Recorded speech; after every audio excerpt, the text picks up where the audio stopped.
Oh my god, freaking mind killed us both? Oh my god.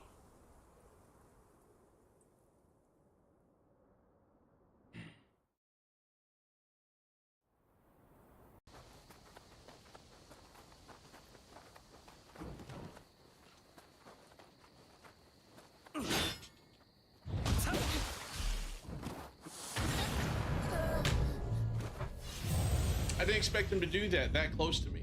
I wasn't ready for it. I'm so tired of dying. I'm about to go play like Barney or something where I know I can live.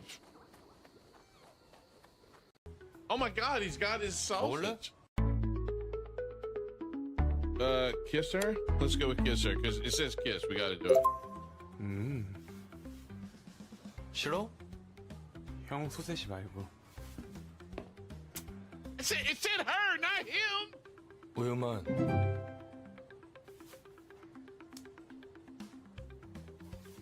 What the fuck? It said kiss her, not kiss him.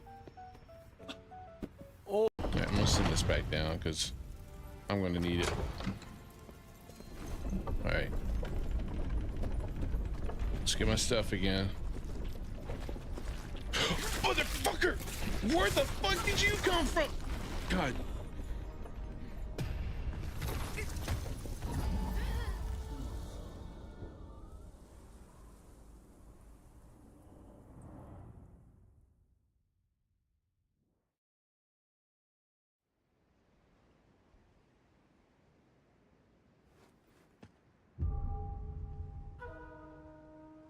He wasn't there last time. Where the fuck did he come from? I mean, seriously. I'll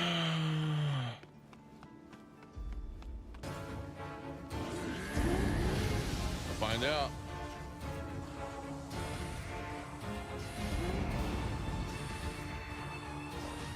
Did he just heal?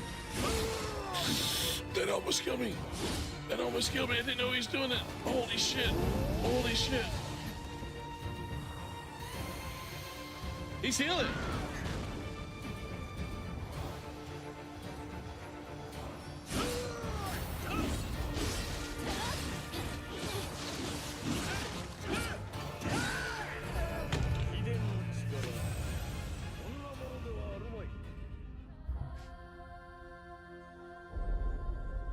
What are you talking about? Sato was much harder than this. This guy I'm actually standing a chance against. The guy you're talking about, I had.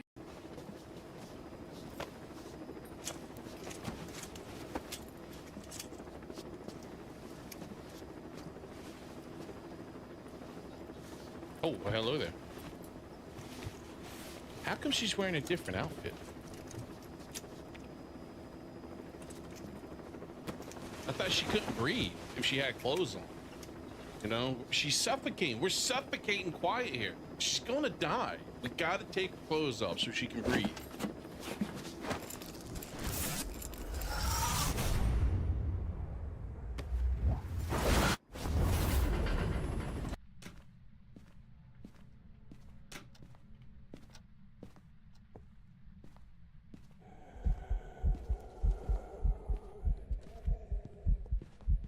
Oh crap, there's the ghost.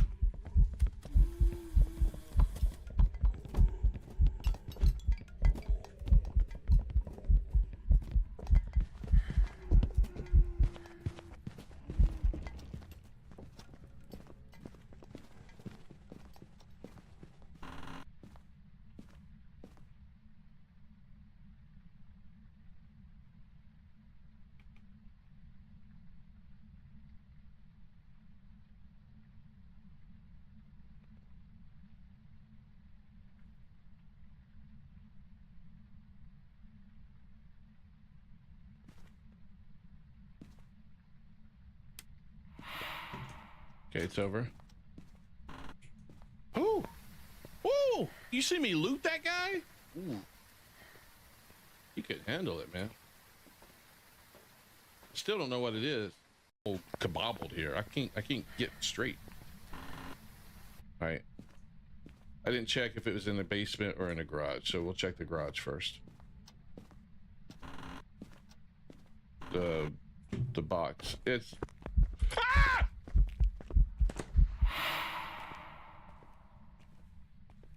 God, it got me good. It got me good. Holy shit, it got me good.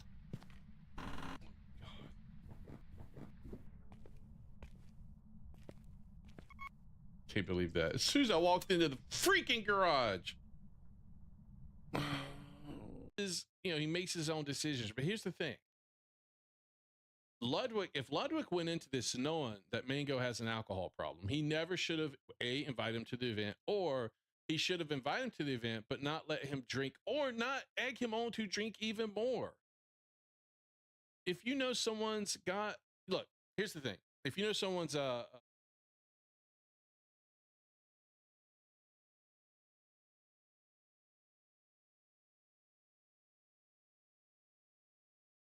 hey, what's up, Large? How's it going, man? Yeah, Bot Ricks. I don't think Bot Ricks likes to talk to other people in chat. I never see it saying anything to anybody. It's very rude. Very rude.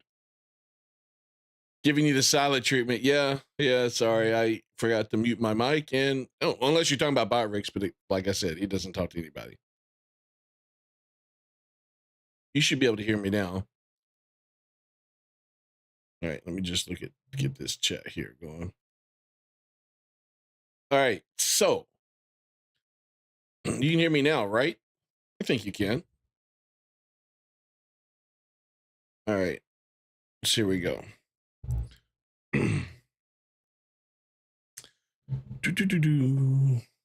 So I was going to stream yesterday. I don't know if you can tell by my voice now, but it was kind of my voice was ruined yesterday. I screamed so much yesterday that my voice was just like, yeah, there's no way I was going to be streaming and talking and all that stuff. You can even hear it now. It almost sounds like I'm sick, you know? Before I get into everything, this kind of shows you the type of day I had yesterday. Here, let me get this going real quick.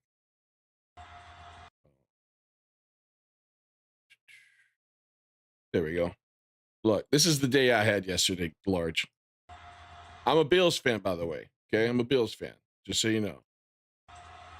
52 yards for the rook. We're on the 40. The whole staff should go. I think we should fire the whole staff.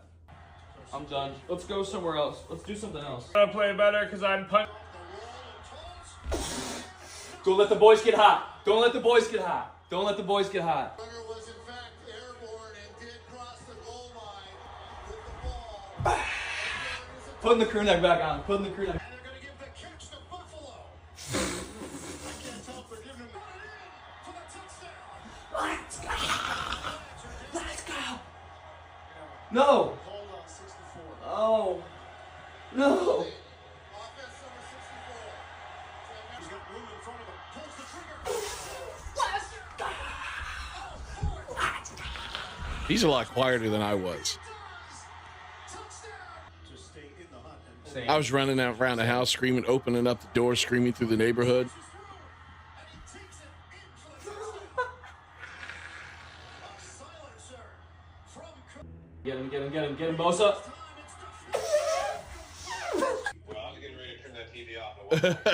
Yeah, like at halftime, before halftime, I was done. I was like, fire everybody. Get them out of here. I don't want to see them again. And then the second half, I was like, don't give me hope. Don't give me hope. They score, and I'm like, don't give me hope. They score again. I'm like, stop giving me hope because I'm going to think you're going to come back. And I started screaming, going nuts. Every play, man. It was nuts. I get into these games. So, I'm either screaming at the team or screaming for the team. One of the, one way or the other. It's kind of nuts. What's up, Mason? What? Ask mom. I don't know. She might know. I think we have like the Elmer's glue or whatever. No. What do you need it for? Ask your mom real quick.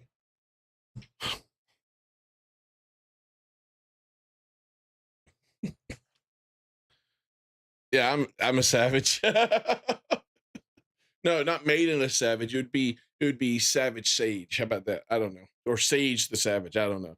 But yeah, it's nuts. Like down home, when I went home for Thanksgiving to my parents' house, we were watching the Chiefs game. They were playing the Cowboys. And my mom's like, I have never seen you get into a game like that before. I'm like, yeah, that's how I watch football. Like, so there's two ways I'm watching a Bills game. I'm either like, yes, go, and I'm screaming, I'm cheering, or I'm like, oh my God, kill me now. You can ask Kenobi. Like, we were the first game of the season, our teams played each other. And we thought he was going to win. Like, he even thought his team was going to win because it looked like his team was going to win. I'm like, fuck, are you serious? I mean, is this the type of season we're going to have? I'm like, I'm cutting the TV off. I'm like, we're losing. There's no way we're going to come back. I can't fully walk away. So I'll check. And I'm like, oh shit, they scored. Like, how did that happen? And then I say, oh shit, Derrick Henry just fumbled the ball. Like, oh shit, we scored again. And it went from him saying the Ravens are going to win, me saying fuck my life, to me saying, yay, go Bills, the Bills are going to win, and him saying fuck my life. I mean, it was back and forth. And the team this year has just given me, I swear they've given me ulcers. It's very, oh my Lord, just, I'm like, don't, man. Don't do that to me. It's rough. It's really rough. This season's been rough. Very rough. All right. So, where's it at? I wanted to watch, so let's watch the trailer first, the Supergirl trailer, because I wanted to look at the critical drinker for this video, because this Supergirl trailer came out. I don't know if you guys saw it, but I was not impressed. I thought, okay, it kind of looked decent, but for a Supergirl trailer, Supergirl movie, I'm like, come on. Really? It went from it's Jover to we're so back. Yes, it did. Pretty much. That's pretty much how it happened. At halftime, I was like, fuck the team, fire everybody, season's over, New England's kicking our ass, to holy fuck, here we come. So yeah. Towards the end of the game, when we were about to take the lead, now this didn't count because they called a holding penalty, but Josh Allen ran it in to the end zone, and I called the play. I'm like, run it in, Josh, run it in, alpha all over their face. And as he snapped the ball, stepped back, and then started to run, I'm screaming alpha all over their face for like as loud as I can, 10 to 15 times. Like, alpha all over their face, alpha. And I was like, oh, it's fun watching games and getting like that. You know what I mean? All right, let's watch the trailer real quick. It's for a Supergirl movie. Yeah.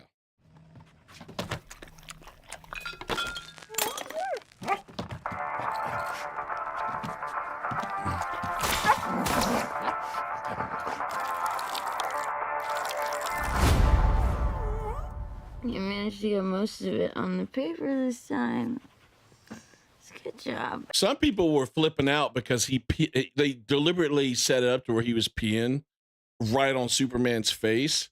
And someone was like, yeah, but you guys failed to mention that there's also a picture of Supergirl.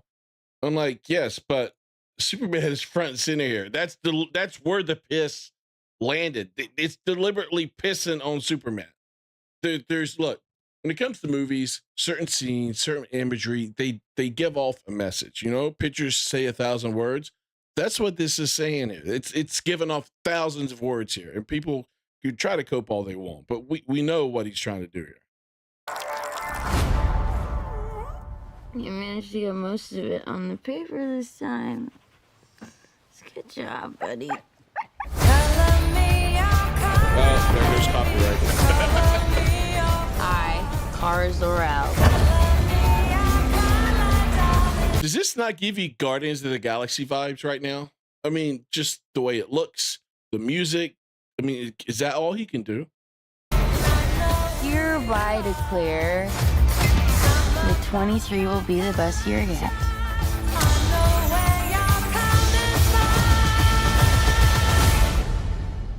let's be honest, babe. It's not a very high bar to clear.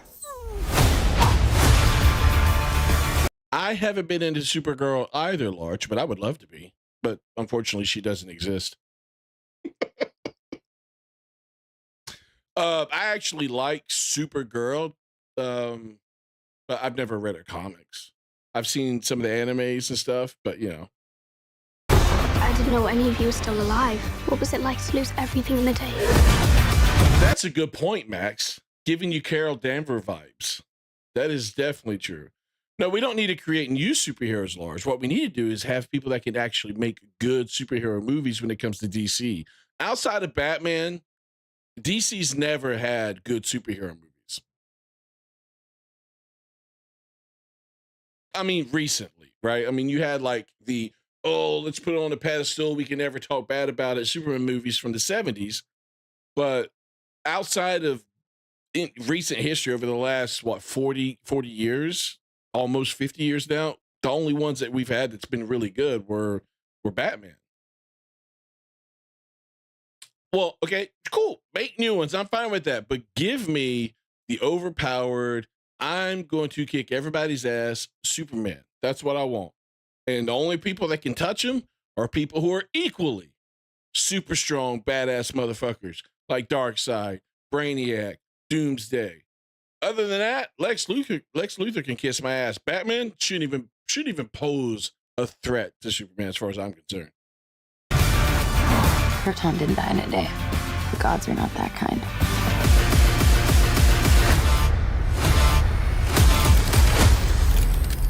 Okay, this does not look like this is gonna end well. Yeah, for you guys.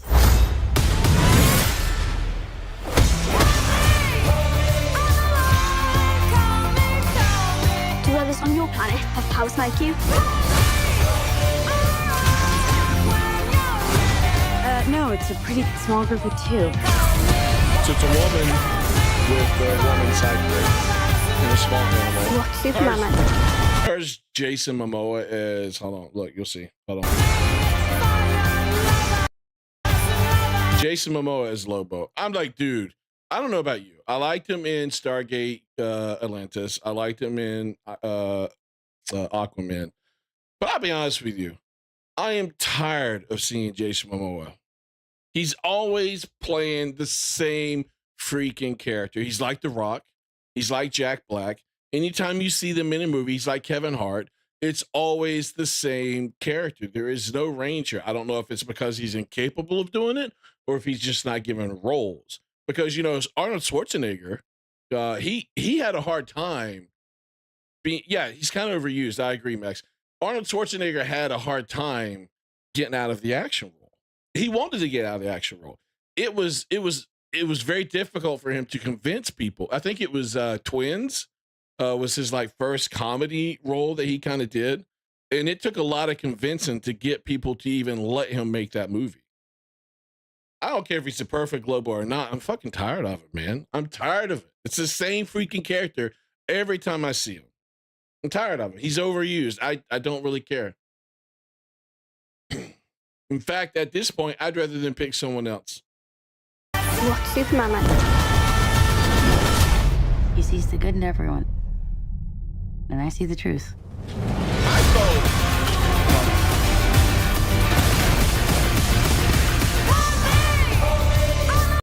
Didn't they say at the end of the Superman movie, or they implied that she was going to, one of the two, that she was going to, she went to worlds that didn't have the yellow sun so that she could get drunk?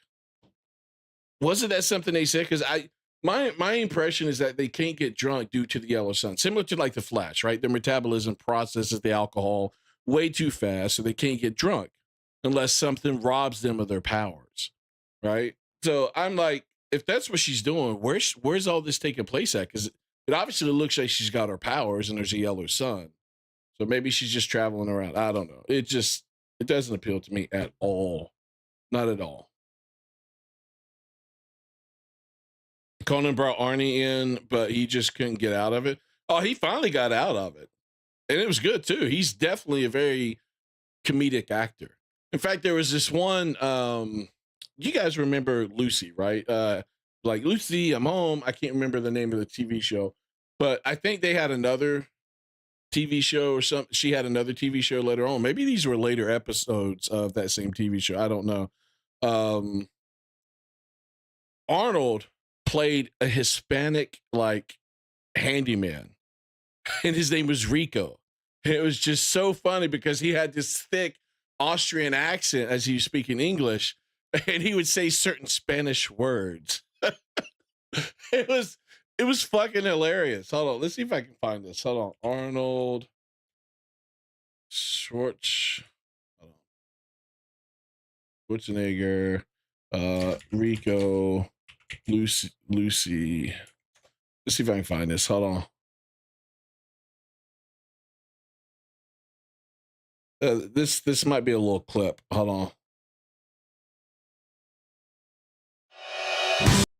on. Okay. Hold on. Just show me the clip. Show me the clip. Show me the clip. All I want to see is the clip. I don't want to see Arnold talking about it. Show me the freaking clip. God damn it.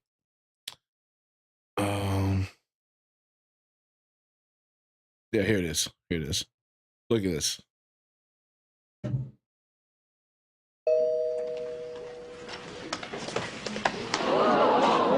I am Rico. Oh, yes. Well, won't you go? Oh, you are in. Where we do it? What? Here or in a bedroom? Oh, here. He's okay. I forgot he's not a handyman. He's a massage therapist.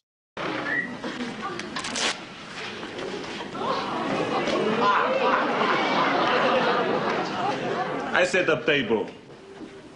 You need any help? See, take off your clothes. All of them? Put on this.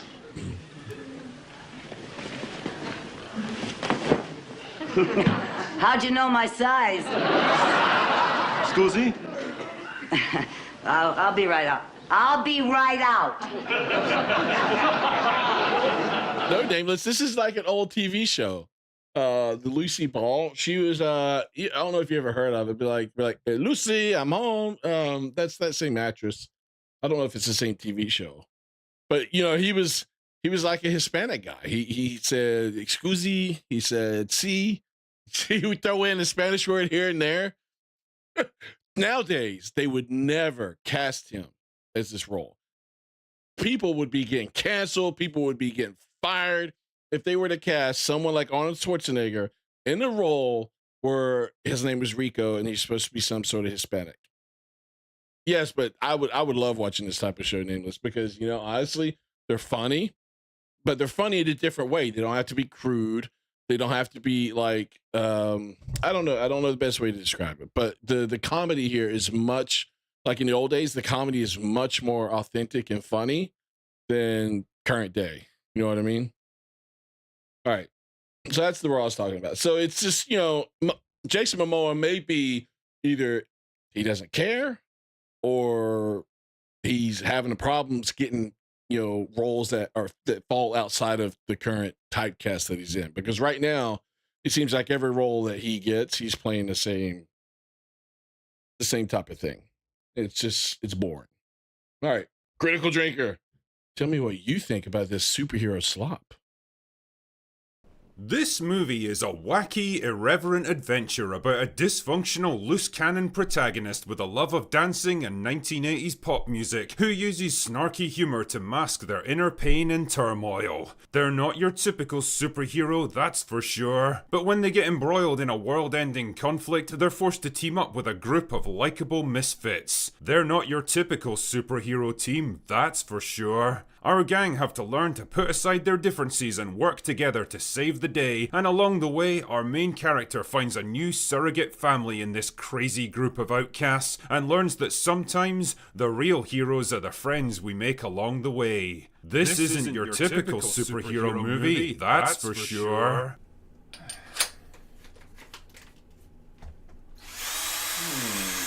You know, it's interesting how a movie that was, officially at least, neither written nor directed by James Gunn. To do that than have a gun on the screen. What do you mean by that, Nameless? After the Game Awards, that name is forever tied with cringe for you? I'm not sure what you mean by that. It's somehow shaping up to be the most James Gunn movie that ever James Gunned. I don't know how else to say it, but the trailer that just got released yesterday is basically a comprehensive checklist of every tired, played out James Gunn cliche from every superhero movie he's ever made. There's the dog to kick things Don't get me wrong. So it looks like she's dealing with the trauma of having her whole planet destroyed. And you know, in the comics and some of the animated series stuff, like there was a city that was saved, put in a bottle or whatever, some different times. I can't remember all the details, but there was a city that was saved, and Superman could go visit it, right? And that's where they, you know, they find family, all the other stuff. So it kind of looks like they're touching on that a little bit, which is what I think. Hold on, I'll show you. yesterday is basically Which is what I think this is right here. I think that's the city that's kind of being saved, protected.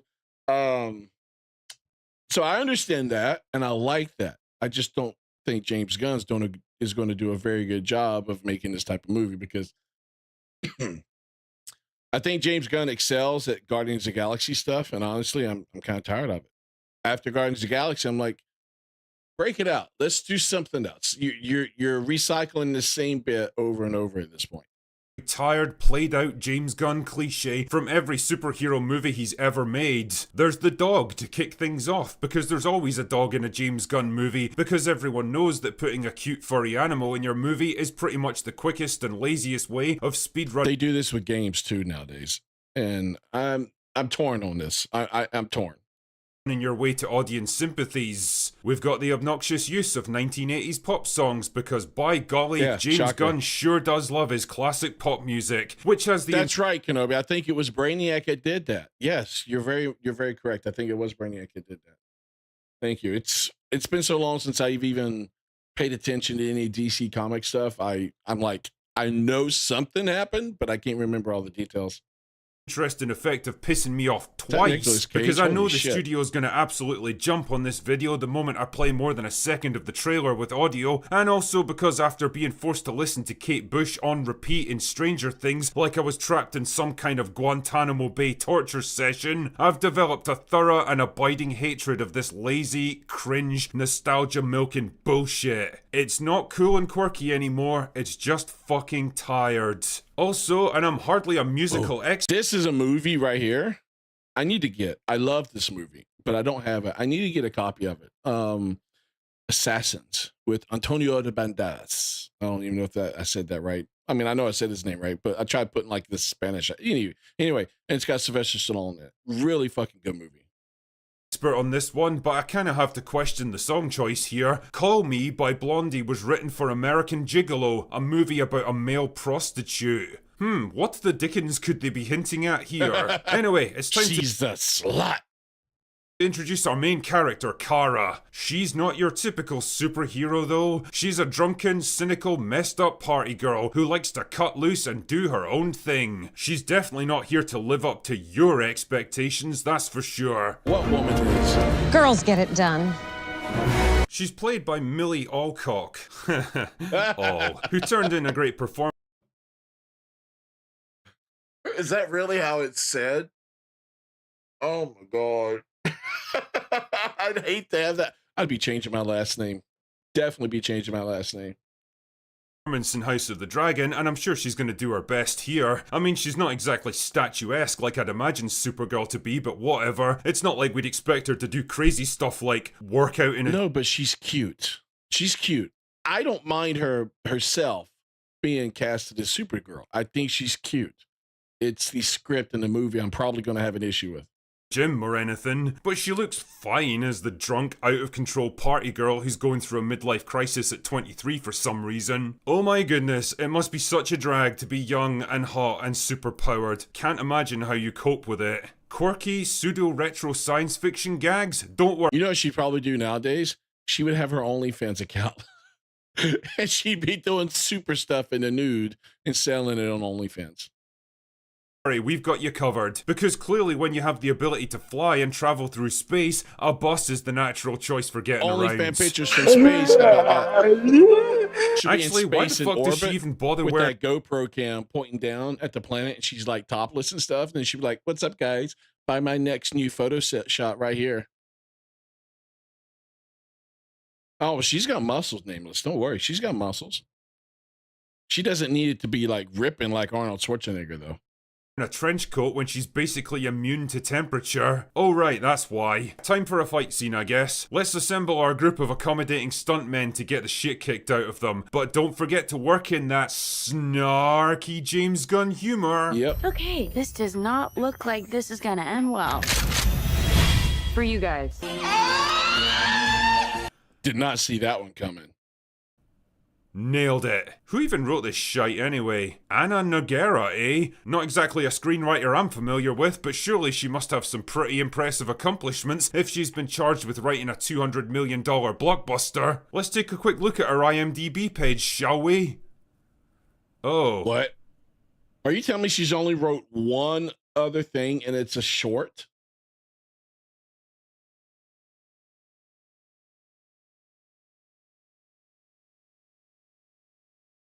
Oh my God, guys. I mean, seriously, this is why they fail. This is why they fail. Look, should I say the 3-letter acronym at this point? Because that's definitely what it seems to be. Holy shit. Oh. You know when Marvel used to hire small time... Oh my God, is that her? No, that's Kate Shortland. Okay, fucking A. Scared me there for a second.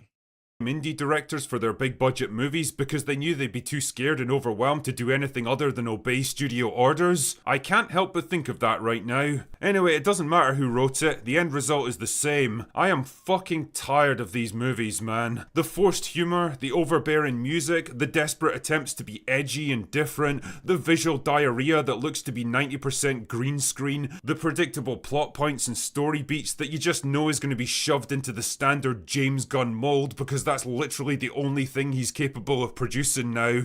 I hate so much about the things that you choose to be.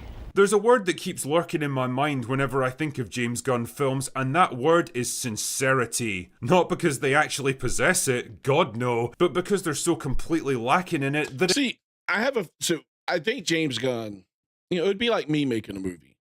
I might be able to make one decent movie, or maybe a couple of decent movies if it's like a series, because people might get invested in the story and see the next one. But the problem I would have is I find myself funny, but I always laugh at my own jokes, and a lot of my own jokes are pretty much the same fucking thing all the time. That's my wife. Eventually that would get boring if I was trying to write movies, because I'm not creative enough to break out of that space. I would need someone else to help do that with me or for me. And James Gunn, I think, is similar to that. He's got his personality is set in a certain way, and it leaks into everything that he does. And he can't break out of that rut. Everything is the same type of jokes, same type of just method of doing things. And it worked for Guardians of the Galaxy. But the problem is, once you've seen it, you've seen everything that he's trying to do at this point. Oh, you checked her and surprisingly she's white. That is kind of surprising. But when I said 3-letter acronym, that does include white women, because they're considered diverse to a point. They're considered the least diverse, but they are considered diverse. You know what I mean? Because it's women. Their one benefit, Nameless, is they're not men. That's about it. Outside of that, they're the lowest on the diversity totem pole. It actually feels they're taking something away from the audience on a fundamental level. He's the movie equivalent of an insecure teenager who's so scared of being mocked and ridiculed that literally everything he says and does has to be cloaked in a protective shield of sarcasm, cynicism, and ironic humor. You can't make fun of him because he's already doing it to himself. But holy fuck, does it make for a hollow movie experience. This was so you really can't horrible. get invested in any... Watching her fly through that area, you're like...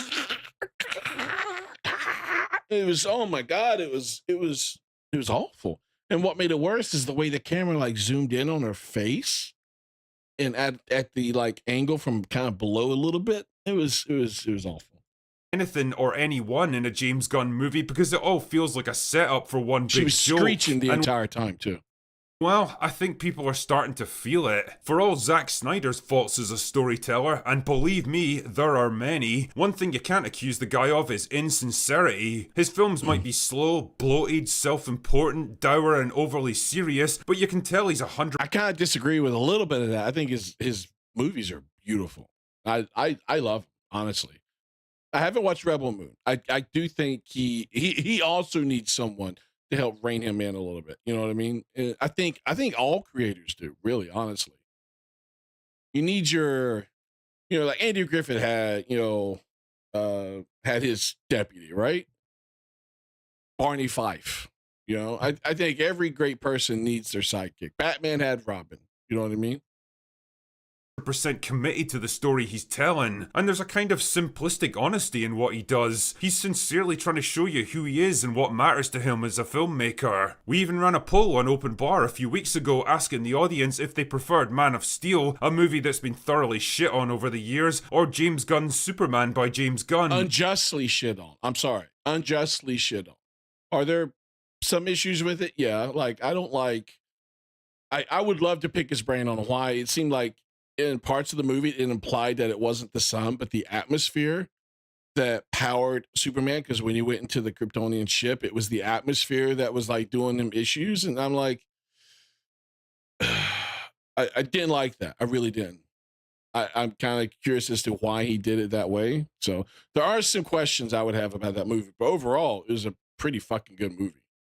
And the results were like 90% in favour of Man of Steel. That's not an endorsement of Man of Steel, it's an indictment of James Gunn's Superman and everything that it represents. Because when you get right down to it, I honestly think most people would choose deeply flawed sincerity over polished duplicity. What I'm trying to say with all this pretentious bullshit is that this trailer made me feel weary, somewhere deep down inside whatever passes for my soul. It's too much of everything that I'm sick of at this point, and I'm willing to bet that I'm not the only one who feels this way. God only knows what it's going to do at the box office. If Superman could barely scrape its way to $600 million worldwide, despite the longest and most obnoxiously desperate marketing campaign in history, what chance do you think this fucking derivative, tired, played out abortion of a film is going to have? It's like if you've been at a party. I hope they kept the budget of this movie a lot lower than Superman. That's the only chance it has of making money, in my opinion, is if the budget is like half of what Superman was. So we'll see. We'll see. What's up, Zell? How's it going? All night. It's 3 a.m. and you're getting ready to stagger home and pass out on your kitchen. Okay, why does he keep showing Nicolas Cage like this? What movie is this? And what the hell is up with that wallpaper? Holy shit, that hurts the eyes. Floor, and some dickhead comes in with a tray of shots and screams, "Let's get the..." I love how he says, and here in comes some dickhead, and he shows Pedro Pascal. Like, mwah. Perfect. This fucking party started. No, the party's over, James. It's been over for like 5 years now. You're just too wrapped up in your own PR to realize it. Chi-Chi, can you leave my mic Anyway, alone? that's all I've got for today. Go away now. Yeah, so we'll see how this ends up happening, or how good it ends up being. I don't have a lot of faith in it. I mean, Superman 2025 didn't even look. The ticket prices were a lot higher. It didn't even make as much as Man of Steel did. Man of Steel sold a lot more tickets. So I think one, people are tired of superheroes because Marvel's kind of been shitting their pants lately with how bad their movies have been. So I think that's contributed to why some people have been not going to these movies because they expect them to be bad. And then DC hasn't been doing good either with this whole reboot. I mean, I don't think it's going to do that good, man. I really don't. I think it'll do worse than Superman. Hey, what's up, Zell? So what'd I do to my throat? Cheering for a football game this weekend. That's why I didn't stream yesterday.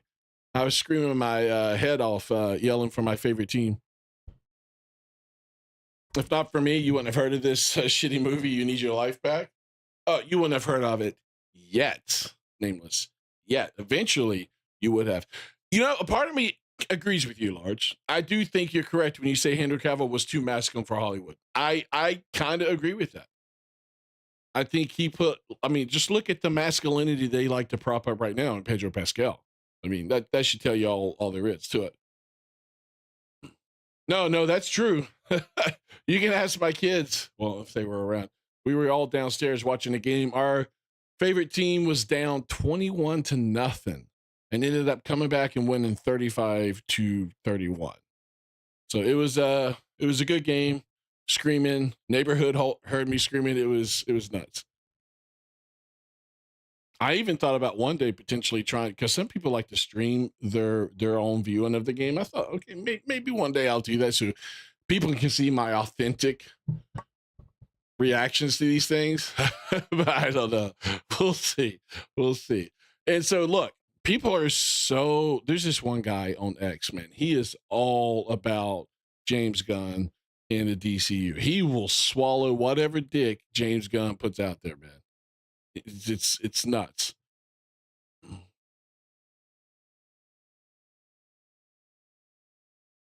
Some Glog 9. Oh my God, nameless.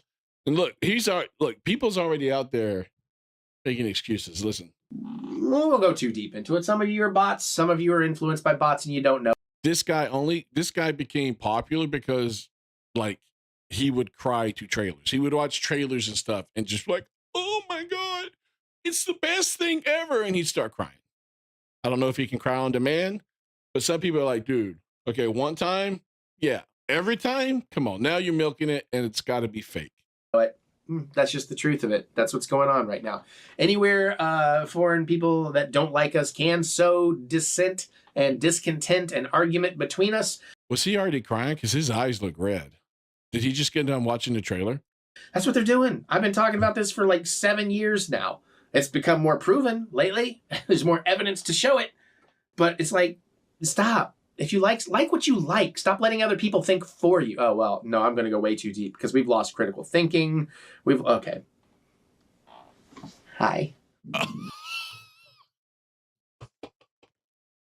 What the fuck? Hi. I honestly thought this thing popping up. Oh, hold on. Let's see what it says. You're a freak. Comment. I honestly thought it was going to pop up and say something else. Another F word. Not freak. I thought it was going to say something else. I really did. I half expected. I don't even know if I can say it on stream without potentially running. It's look, retard is a word that it's kind of come back, right? We can say it again, but this word, yeah, can't quite say it yet. So I'm not taking a chance. People could say it on X and get away with it. That's fine. I can't say it on stream. That's probably a step too far on some of these streaming platforms. So, but I half expected that when that little old timey superhero thing popped up, that it was going to say that, be like but it didn't. So good for us, because that would have been awkward. All right. Now we remember watching the Game Awards show together, right? We were all like, towards the end, they started showing like this background, this scene. You watch because I'm uncensored. This, trust me, Zell, this is a word that I think would get me banned. Maybe not now because I'm not that popular, but if I had more people watching, it definitely would get me banned. But I don't want to have a stream on my YouTube platform or even Kick or Twitch if I left it up that months later or years later, be like, oh, you said this word a year ago, banned. It happens. So we watched the Streamer Awards, right? Or not Streamer Awards, the Game Awards.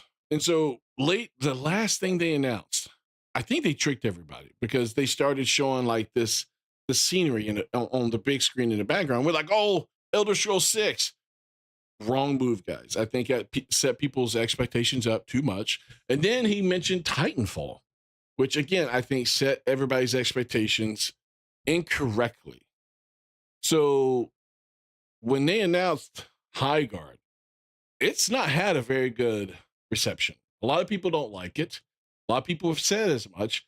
And now you got people out there on the internet complaining that people aren't liking it, complaining that they're talking about it in a negative light. Yeah.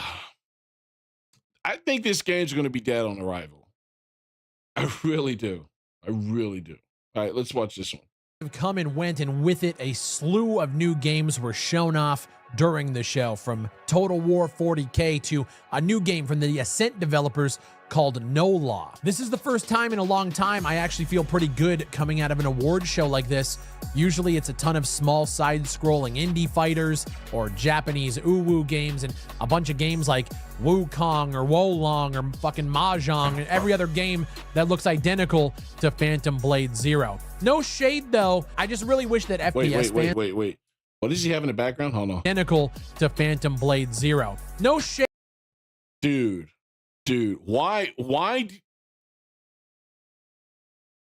Look, I like the colors.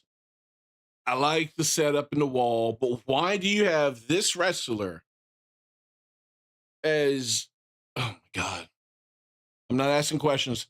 I'm not asking questions. I'm not going to ask. Okay. Though, I just really wish that FPS fans or, guys who like, games that look a little bit darker, I wish we would get fed like these other genres. But this year we actually were shown a ton of games that I'm actually looking forward to. Jeff had a banger of a game to start the show with Star Wars Fate of the Old Republic.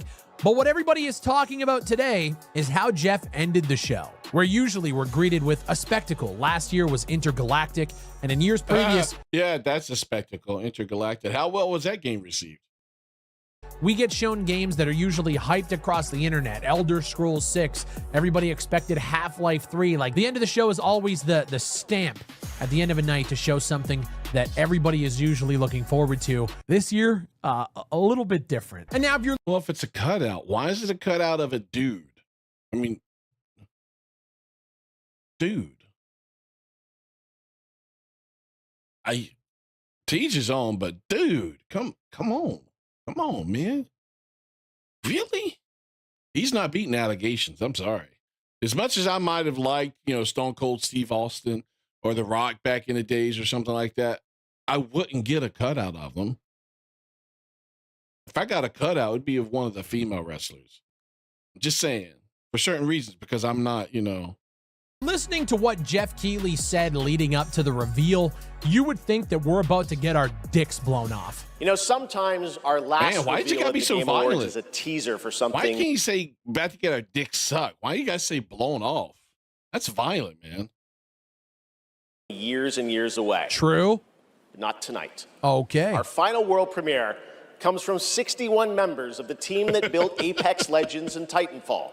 Hey, I'm letting them be happy, Zell. It's 2025, I get it, but I question the choice, man. He probably really just likes wrestling. He looks like a dude who loves wrestling. So I'm hoping that's just the case. Guys can be friends. Maybe he's friends with the dude. You never know. He could, talk sweet, nothings to that guy every night. You never know. Like I said, see this background? Everybody thought it was Elder Scrolls 6 because it kind of looks like Elder Scrolls 6. Bait and switch. 4 years ago, the principals founded a new independent studio with the hopes of pushing the shooter genre forward with a new original game. A shooter? They've done it in complete secrecy, which is even more amazing because the game is very deep into development. A shooter? Pushing? What's funny is they said they started this 4 years ago and it's very deep into development. It's coming out next year. How sweaty do you think these guys were getting when they saw the shit going down with Concord last year? Like, holy shit, we're making a hero shooter and Concord didn't even get off the fucking ground. They're like, holy shit, what are we going to do? The shooter genre forward being made by former Titanfall devs? Holy shit. And we're greeted with this. Welcome to Highguard. Highguard. Okay. Highguard. And right here is when I realized that this game was fucked. As soon as I agree. I thought the same thing. The moment I saw this guy and his hair and the design, I'm like, seriously? I immediately wrote the game off. As I saw Buddy's haircut, I knew what we were looking at. Concord like is now a selling point. Yeah, I agree. All right, I'm already not feeling good about it. I venture without fear. Oh, you damn straight they're pissing and shitting themselves right now. You damn straight. Which is why they spent all that money to get the very last spot and to get Jeff Keighley or whatever his last name is to talk this game up as much as he did. Now, I think he said he played this game. Bullshit. Bullshit. I hate yellow. No, I like yellow people. I like the movie Minions, man. Have you seen the movie Minions? Those are great, man. I love yellow people. What are you talking about? I like Simpsons too. My parents would never let me watch it though. Never let me watch it. And ride without rest. For coin or for cause, I fight to the end.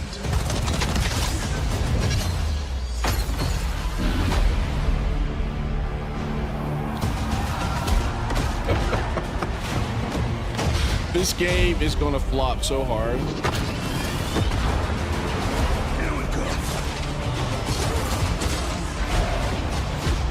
Bringing the heat.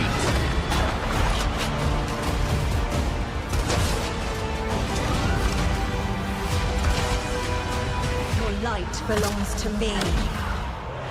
See, I can't even stand the design of that woman there. Look. Your light. It's like they wanted to make a hot woman, but they didn't want to make her traditionally hot. You know what I mean? It's like, I want to make a sexy woman, but it's going to be my type of sexy woman. It's probably a I just don't like, one, the short hair, and just, no. I don't like it. They like, ooh, she's hot. Yeah, no, she's not. Moving in for the attack. This is why I laugh when people say the game we made was generic. You know what I mean?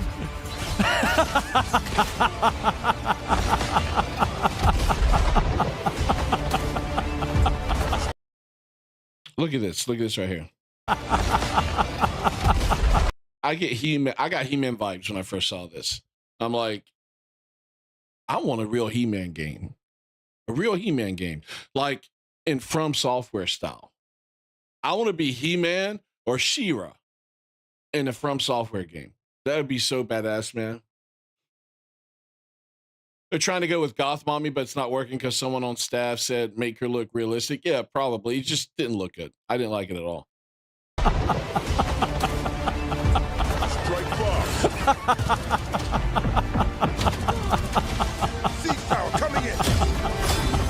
Holy fuck. I feel like, you ever been in a room where people are laughing and you just don't understand why they're laughing because you don't either you don't know the joke because it's an inside joke, or you just don't think it's funny. You're like, okay, sure.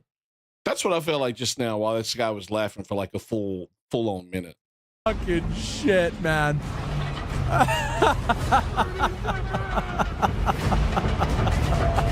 The enemy is off gate. Yeah, no, the absolute state of FPS, dude.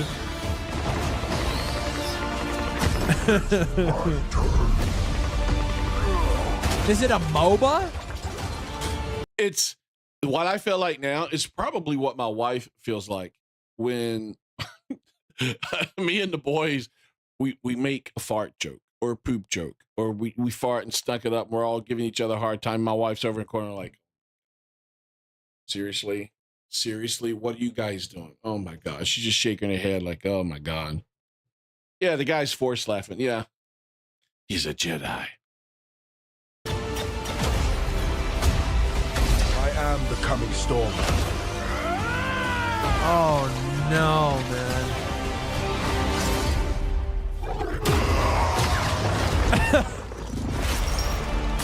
Hero shooter?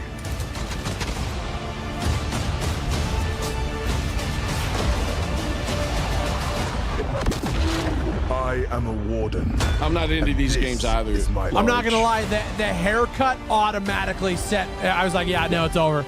I could tell instantly, dude. That haircut for this guy is like the half braided, or like the half braided, or like that braided, like, I don't know. There's certain haircuts black characters get in these video games. It's like that. Or it's like the white woman who's got the half braided or half shaved, combed over haircut. Same thing. That guy's haircut, it's the same level of cringe. The moment you see that design, that haircut, you know, nope, I'm done. Not for me. Another generic magenta carbon copy slop Concord Realm Royale Paladins MOBA hero shooter blended into one incredibly disliked game across the internet. I like that twisty fun.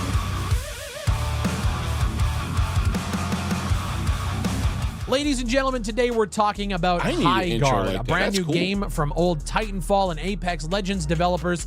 They went and made their own studio, and they put this out. A free-to-play PvP raid shooter where players will ride, fight, and raid as wardens, arcane gunslingers sent to fight for control of a mythical continent. Now, Jeff also made it a point that, like, we don't have to wait long. It's like everybody's wanting to come up with a game like this. And do they not understand that it's the audience for it just isn't there? I mean, the audience is already being served pretty damn well with the existing games that are out there, right? And the only reason Marvel Rivals, it's the same type of game, basically, except you don't have guns, you have superpowers. But Marvel Rivals, the main reason it exploded onto the scene and took off is because the character designs were fucking awesome. And people love that shit. But, I mean, there's already plenty of games out here that serve this sort of genre. And you making one now, it just doesn't make sense. The audience already has their game that they're playing. To try this game out. It's releasing January 26th, 2026, unless it gets delayed. But that's about 6 weeks away. It may you go to get their aborted. Steam page, and we don't really know much about what the game is. Their Steam page says that you have to battle rival warden crews for possession of the shield breaker, then break into and destroy the enemy base to secure territory in this all-new breed of shooter. So we have a brand new style of game. It looks like a multi-stage objective PvP shooter.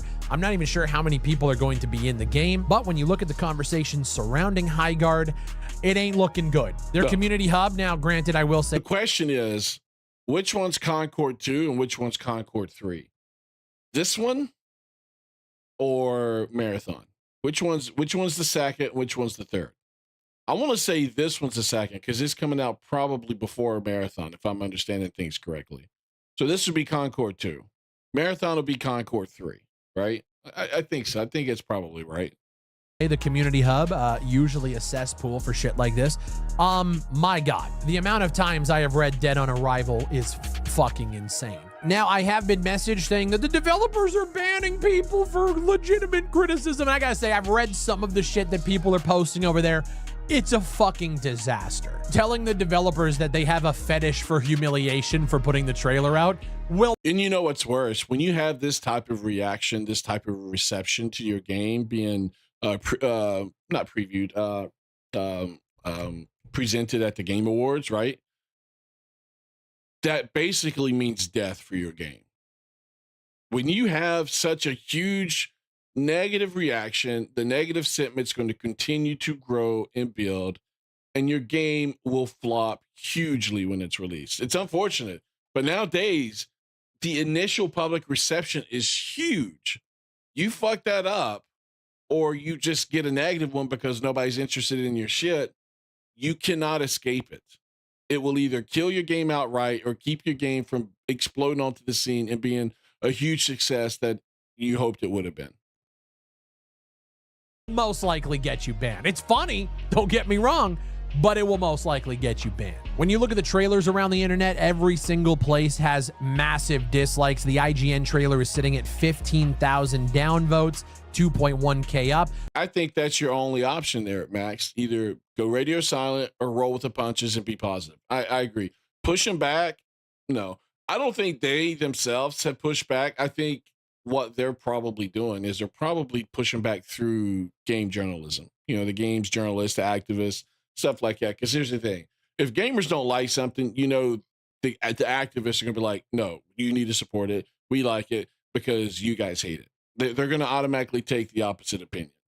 So realistically, I think most people have already written this game off as a complete disaster, especially because Jeff hyped this game up as like from the creators of Titanfall, and then we're given a game that I think like missed the mark by probably 6 or 7 years.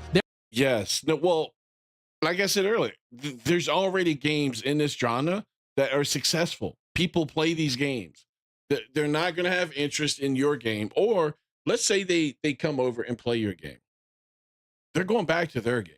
They're not going to stay with this game because most of them are very generic. There's nothing there any different than what they already have in their existing game. And they're going to go back to the game they've already invested all their time and energy into. It's just a sunk cost fallacy for them at that point. But part of the problem is nobody wants to listen to the audience. The audience didn't want this. Nobody was screaming for a new game like this. It's just, what are you doing? You're just throwing money down the drain at this point.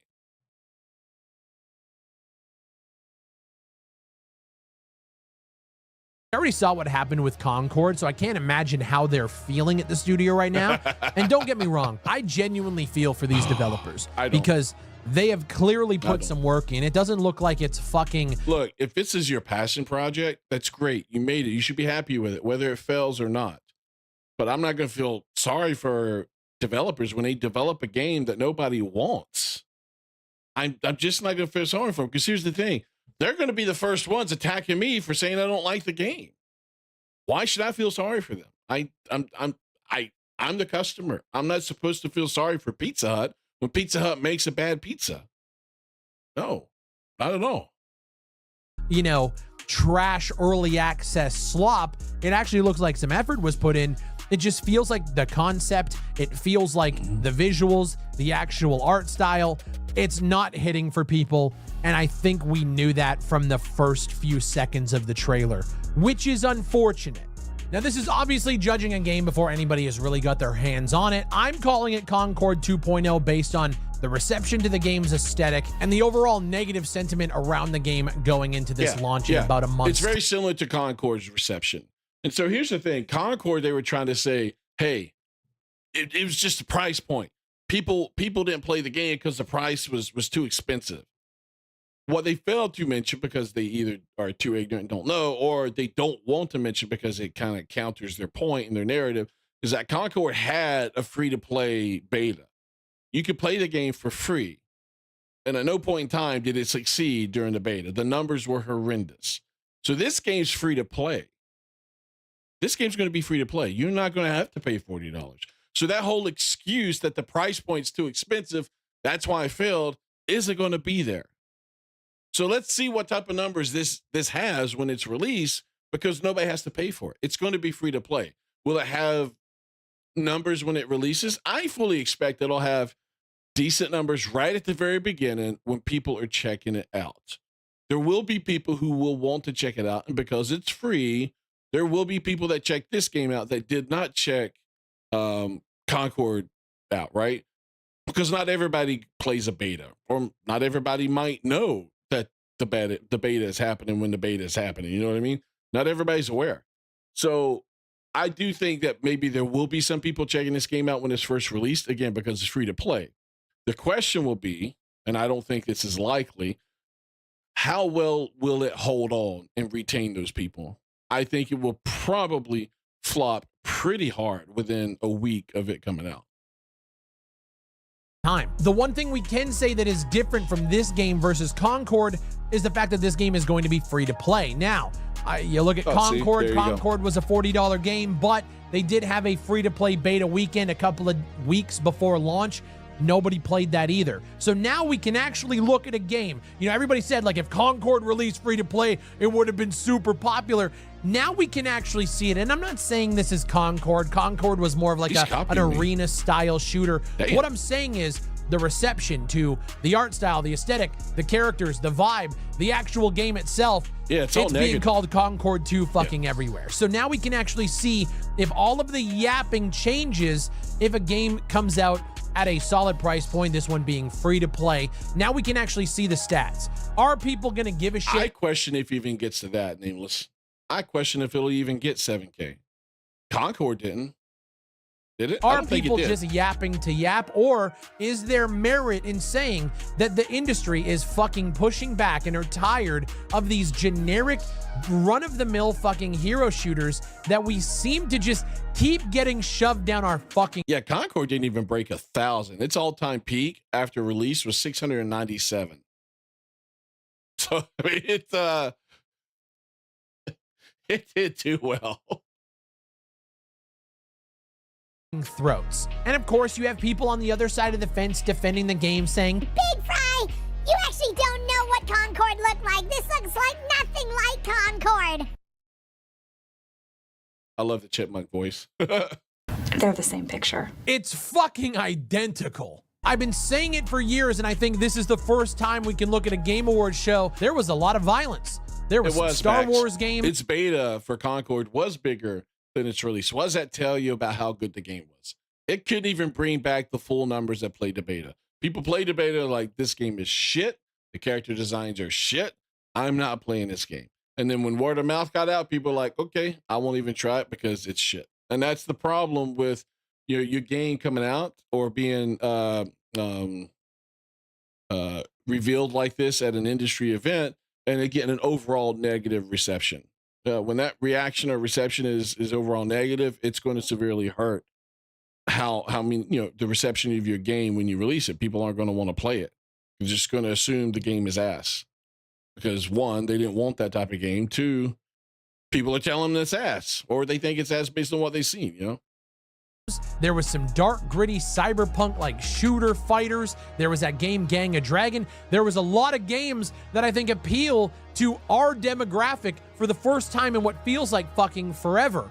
And then to end a show on this, I get it. I get why people, I don't get why people are upset and like attacking the developers. I don't think that's what we need to be doing Who's here. attacking the developers? But I get why people are completely writing this. If attacking the developer, you mean telling the developers you think it sucks, that you don't like it, you're not playing it, you didn't ask for it, then that's not really attacking the developers. Now, if you're going out and saying, I'm going to find you, you're going to pay for this, blah, blah, blah. Yeah, that's called harassment. That's illegal and that's bad. Do we really think that's happening outside of the 1 or 2 nut jobs? No. There's always nut jobs. But overall, no, this is not happening. It's just nowadays people want to say, if you disagree, if you have critiques, that's harassment. And people want to play victims now. This game off for simply existing. I totally get it. They have been shoved down our fucking throats for years now. And I think the pushback is just, it's fucking insane. People have had enough of the same old tired fucking shit from the space. I'm not saying these guys are a AAA studio. I don't really know much about them, but I can assure you that they had conversations about their game during Concord. This game has been they did. They were sweating their balls off during that time. Holy shit. When they saw Concord go down, they were like, holy shit. Holy shit. We just spent all that time, all that money on this game. This game's going to be Concord 2. No. Oh my God. What are we going to do? Development for 4 years, which means they watched Concord's launch. They watched what happened there. They watched the pushback. And I would have loved to have been a fly on the wall at that studio watching that game go out and go down, because half the devs are being held hostage, but you don't negotiate with terrorists. I agree with you. I do think there's good devs out there, but they're lost in the pile of bad devs. So I understand, but I don't know who they are. I can't identify those people. So I have no way of feeling bad or feeling sorry for those individuals. It's just the industry has to fix itself. Either the devs who are bad decide to get out of the game industry, or the game industry decides to start fixing itself and forces those bad devs to start making content that the gamers actually want, then everybody wins at that point. You know what I mean? Oh my God, depends on how flexible. I see that name. I see that. Oh my Lord. Concord had a lot of high quality things going for it. Their cutscenes were fucking incredible. The actual animation quality, their character designs were fucking ass. Just saying. It was a solid piece of software, but that doesn't make it a fun game. That doesn't make it a game that appeals to the masses. And honestly, I don't know how this game ends up at the end stamp of a Game Awards show. I really like. Obviously, they spent a shit ton of money to get there. I just don't get it. I want to know what you guys. That is a fair point, Max. If they're as good as they say they are, they should do what the developers did for Expedition 33. Yeah, split off and make their own studio. Guys think? Do you care about Highguard? Are you interested? Let's have a conversation down below. My name is Big Fry. Make sure you guys go to gamersubs.gg. Use code Big Fry for 10%. This game's going to be down arrival, unfortunately, for those devs. I mean, it's going to be Concord 2. Marathon, when it comes out, will be Concord 3. I really do believe that. They need to stop with these games for at least a couple of years, right? I mean, it seems like every year there's another game or two just like this coming out. Holy shit. What? Look at this. Look at this right here, Brand. Look at the wrap on that can. Now, then they have another one called Blowhole Blast. I think it's that little killer whale one. I can't remember her name. Holy shit. So we'll have to see how this game goes. Because no, you're right, Aunt Bays. Hey, thanks for joining, man. We don't know that it will fail for sure, right? But the negative reception around it is very similar to Concord's reception. And I don't see them walking a different path. I really don't.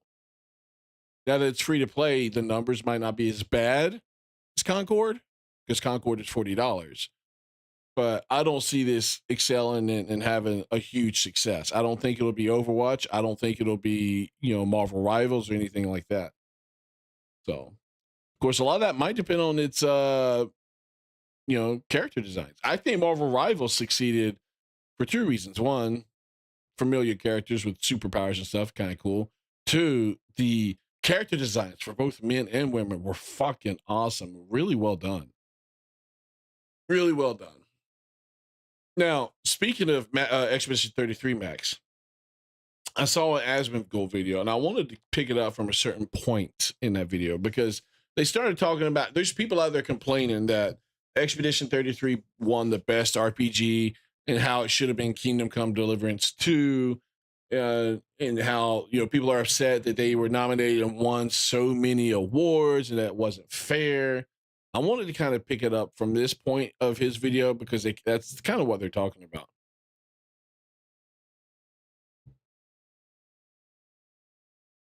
Really appreciate all the hard work that goes into it. So I will say, I think this year there is a lesson to be learned in the amount of nominations a game can get. With the E33 sweep. Yes, the lesson to be learned is make a good fucking game. Make a good fucking game that a lot of people like, and you'll get nominated and you'll win. That's the lesson. I do think there maybe needs to be some kind of limitations in place. I said look, you know what that makes me think of? That makes me think of everybody gets a trophy. Like when my kids were young and they would play soccer, like, there were no winners. Everybody would get a trophy or a medal at the end of the season. No, that's not what this is. You make a game, people vote on it. And if the game is good, you'll make money for one. But if the game's really good, you'll get awards for it. If you happen to be in a year and just have bad luck and you're in a year where, you have a crazy 10 out of 10 game like Expedition 33, well, sorry, tough shit. That's life, And I think that's what happened to Kingdom Come Deliverance 2. It was in a year where you just had a game that had a huge impact. Expedition 33. Is it technically an RPG? Yes. Is it an RPG to the same degree that Kingdom Come Deliverance 2 is? No. There's a lot more RPG stuff in Kingdom Come Deliverance 2. I would agree. Expedition 33 is almost just here. Do battle. We're telling you a story. That's what that is. Where Kingdom Come Deliverance 2 is a little bit more RPG-esque. You know what I mean? But you just had bad luck. You were a really good game, but you just had bad luck and happened to be released in the same year as a game that had such a huge cultural impact like Expedition 33 did. The second the credits rolled on that game, that it was special, and it is in my top 20 favorite games of all time. I think it is a 10. full-blown, full fucking chub masterpiece. But that being said, I don't think it should be in every category that it was in, even if it could fit into that category, like the most... I hate people like this, man. I hate people like this. This is the same mindset, like, we in schools where we don't leave a kid behind. No child left behind. It's okay if they're dumb. It's okay if they're not smart and they can't pass their test. We're going to pass them anyway, because you know what? They don't need to be smart, because that would require us to do our job. No, we don't want to feel bad that they're dumb. We want to feel good that we passed them and make our numbers look better. No, that's that same type of energy. No, fuck that. No, make a better game. Zell, it did. So if you don't think it deserved to be in that category, what they need to do is redefine that category or split that category up into more defined RPG type categories. You know what I mean? Because what else is it? It's very much like a Final Fantasy game. What's a Final Fantasy? Final Fantasy's a JRPG. It meets the mark, like Max said. If you want to get more specific in different types of RPGs, then sure, I'm all for that. I understand that. But let's not cry river because it happened to just have a bad luck and being in the same year as a 10 out of 10 game like Expedition 33. It just, it's honestly, it was just bad luck. I do think Kingdom Come Deliverance 2 is a really good game. They did a really good job in that game, except for the females' faces. They need to go back to school and learn how to make attractive female characters. But that's neither here and there. It's such a hard conversation to have, and it's easy to have. I think about it overall. It's probably better that they go with what Charlie is saying. Why? Because you're a pussy. You have no conviction. You can't hold strong to your principles here. You want to be that fence sitter like Charlie is and try to please people.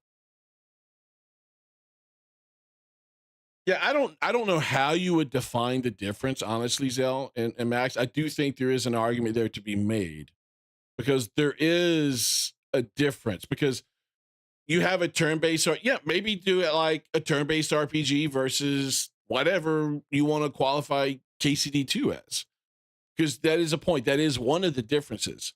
Maybe call it Final Fantasy, maybe like the Final Fantasy, genre or something, right? However you want to, because I think it'd be great if you had a category and whatever name you came up with, it's kind of a callback to Final Fantasy, right? Because that's kind of when you think RPGs, those are Final Fantasy games or what a lot of people really think of, right? So that would be cool. And if you want to have another subgenre of RPGs where you have games like first person or something like that, where you have KCD2 or Skyrim or Oblivion or Tainted Grail, sure, break it up. But if they don't have that, then everything that's technically an RPG is going to fall into the RPG category. And like I said, if you have bad luck and you are releasing your game in the same year that you have a massively crazy 10 out of 10 game like Expedition 33, well, it's just, hey, tough shit, man. And this is the reason why, is that these award shows are not really for the developers. They're for the fans. No, they're not, because the fans don't vote on this shit. They don't. If the fans voted on this stuff, that'd be different. But the fans don't vote. That's why they have the player choice award that they hand out. Fans don't vote on all these categories. You think fans, I started to say fans. You think fans vote on Game of the Year and all these awards? They don't. They don't vote on them. My understanding is you have select individuals from different parts of the entertainment or gaming industry that has the votes and the power. I don't think fans actually, it's not like some of these TV shows where you would see you'd be like, call now and vote for your favorite actor, or vote for your favorite dancer. All this. No, it's not like that. We are the real audience of these shows. Like, yes, obviously the developers get to go up there and say thank you for playing the game and everything like that. Yeah, but Zell, based on what you're saying, do you consider Final Fantasy an RPG? Because that's pretty much what Expedition 33 was, a Final Fantasy, a JRPG. In fact, that's where they got a lot of their inspiration, right? So if you don't consider Expedition 33 an RPG, or you say it barely passes, I'm kind of curious where you would rank Final Fantasy at. But the reason why all of this is possible and everything is enabled is because of the fans that are watching the show. And I think ultimately it does make it kind of boring if you know that it's kind of like it's only boring for the people who don't want Expedition 33 to win. People who played Expedition 33 and loved it, they're happy. They like it. You haven't played Final Fantasy games, though? It's very similar. Turn-based, except depending on which one you play. Like Final Fantasy 1 through 6 is more pixel-based, like very pixelated. But then 7, 8, and 9, that's when they started, and 10, that's when they started going through graphic updates, right? And using the updated or upgraded graphics. 7 is awesome. 10 is the best. 7, 8, 9 is really good. 10 is peak. 10 is peak. And it's all turn-based, right? And it's an RPG. It's not the same type of RPG as KCD2. Like I said, maybe have a subgenre, you know what I mean? I don't know. This is like maybe a weird comparison, but it's like whenever video games or like animes have power scaling where it's like one character is so powerful that you just know every single encounter is going to go in their favor, right? It becomes boring to watch. I don't think that's boring at all. It depends on how well they do it. Like Solo Leveling, the guy's going to be OP. He has fights where he struggles, but he's going to win. You know he's going to win. And I'm okay with that. Because you know what, they do it in a way that it's actually pretty entertaining. The story's pretty damn good for Solo Leveling as well. You know what I mean? It's like One Punch Man. One Punch Man. He's like One Punch Man. Why do you think it's called One Punch Man? It's because he's freaking OP and he kills everything in one punch. But the damn anime and the damn manga is still really entertaining. You know what I mean? So no, I think he's completely wrong here. He's sitting that fence so damn hard. The little pokes and posts going right up his ass here. You see the fence coming right out of his damn mouth. So like people say that about Solo Leveling, for example. And I think that this is kind of the same thing where you basically have, like a game. Don't even talk about 12 and 13. No, hell no. Hell no. Hell no. Those don't exist, Max. Those do not exist. No. It stopped at 10. Stop at 10. 10, and then it goes to 16. We're not talking about the MMOs, though, 11 and 14. But 12 and 13, no. No, those don't exist. I didn't even know there was a 12, to be honest with you.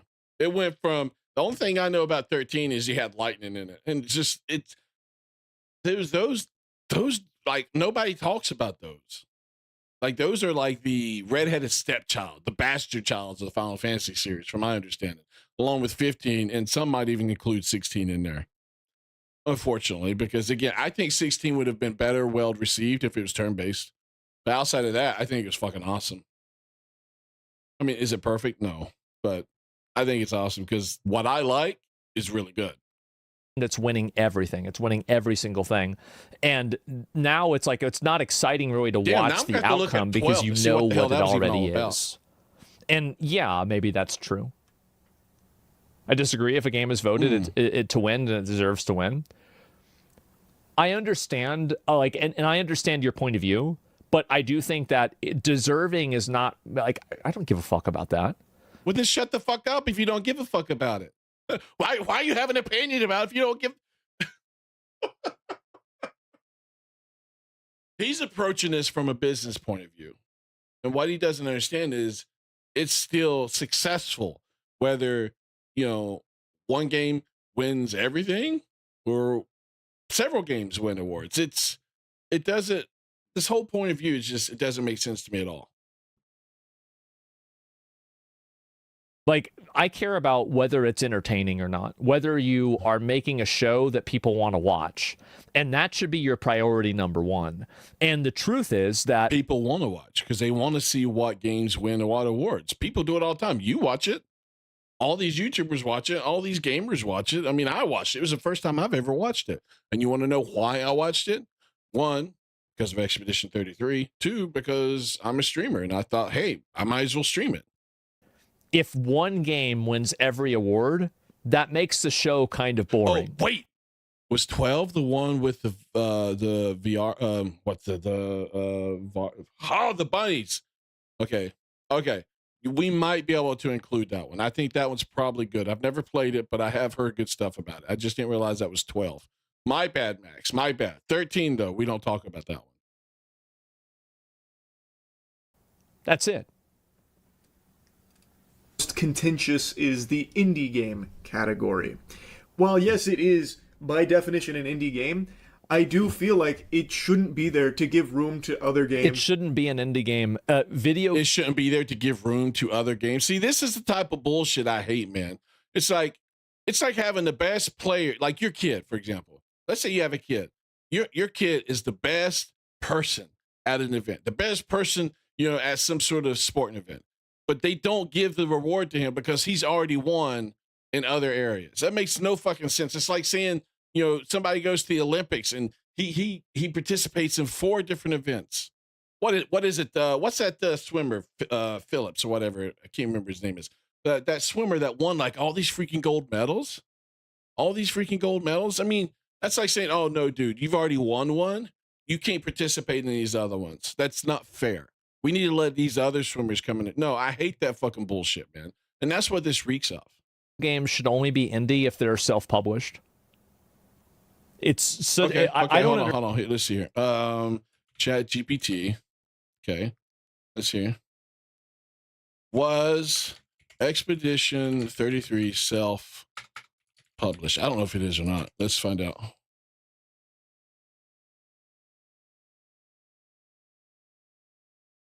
Oh, okay. It was not. Okay. So Michael Phelps. There you go. So they're trying to use that as a criteria. It's just stupid.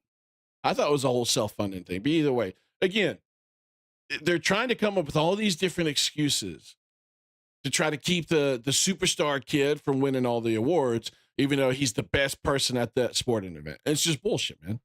Understand how, like, I don't even understand what indie games. I wish they, honestly, you don't even understand. I wish they would just get rid of the category or rename the category to something different, like best retro game adaptation. Like I said, if they're really concerned about it, they need to come up with more categories where they can break out some of these games. Because I agree, like we said with KCD2 and Expedition 33, they're different type of RPGs. Perhaps they should have different categories so that Kingdom Come Deliverance 2 wins an award for that type of RPG, where Expedition 33 wins an award for their type of RPG. It is a little different. They just need to do that. It's like having weight classes. Weight classes, same thing. Weight classes, different sexes, stuff like that. Or best, low budget game with a budget of under like, $5 or $10 million or something like that. Self-published. Yeah, exactly. Best self-published game. Yeah. Like best indie game. Like there's been and this has been going on really ever since Baldur's Gate 3, because Baldur's Gate 3 was technically by a lot of industry defined standards an indie game. But is it really fair that Baldur's Gate 3 is competing against something that's the equivalent of Megabonk? No, but that's not Baldur's Gate 3's problem. You know whose problem that is, Asman? And Mr. Charlie, Moist Critical, who won like the best streamer thing. Congratulations, by the way. That's the Game Awards problem. That's their fault. Their system, their setup is flawed. They need to adjust their criteria. They need to adjust the awards that they hand out so that they can more fairly group games together, so you don't have a Baldur's Gate 3 going against a Megabonk. But I mean, really, how many games are we gonna have that are pretty much the exact same They're just different names, and they have different like graphics associated with it. Mega Bonk. There's so many games that's come out like over the last 5 years. That's exactly the same. Mega Bonk. Was it Vampire Survivors? If I remember the names of the games correctly, it's just where you try to kill things and you continuously go until you die. And as you go, you level up, you get new moves, and you just like have all these different things shooting out from around you, circling around you, shooting out from you, killing everything. You're trying to see how long you can survive. You know what I mean? I don't think so. So there has to be a degree of like just kind of common sense involved with this too. To shine in that category. Yes, but the common sense is not to limit how many nominations a game can get. The common sense is to make sure you accurately describe and set up different categories so that you don't put these games all in the same category when they're so different. Like, it is an unbelievable game. And by being as good as it is, and in every category that was present, it drowned out a lot of other extremely impressive games from this year. Hey, tough shit, man. Sometimes life sucks. Second place is second place, first loser, however you want to look at it. But sometimes you're just not the best kid on the block. That's just the way life is, man. You want your mama to hold you back a year so that you can ensure that year, you're the best kid because you were held back and made sure that the kid better than you graduated before you did so that your senior year, you're the best kid on the football team. No. I mean, maybe that is what you want, but the whole point is, tough shit. You wanted to be the best kid on the block? Work at it, improve, make a better game. You can do it. Just got to work at it. And if you can't, well, tough shit. That's life. That's true. 2025 was genuinely an amazing year for games. There were so many super slappers, absolute bangers out the wazoo. But if you only watch the Game Awards, you would think that it was just Expedition 33, really. Because that's how good Expedition 33 was. Why is it so hard for these people to understand this? It's like they feel sorry for the dumb kid in the back of the class. They want to make sure. Okay, let me put it this way. When my youngest kid was like 5, he just started playing basketball. I coached his basketball team the very first year. Now, what I did, because these are kids, right? These aren't adults. These aren't like video games, because they're kids.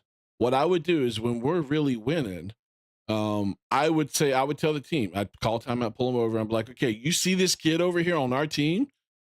Nobody else gets a chance. Nobody else is allowed to shoot the ball and score until that kid gets one basket. He has to make one basket. I don't care if he's got to shoot it 10 times. He has to make one basket. Once he makes one basket, that's fine. That's fine. Then you guys can do your thing.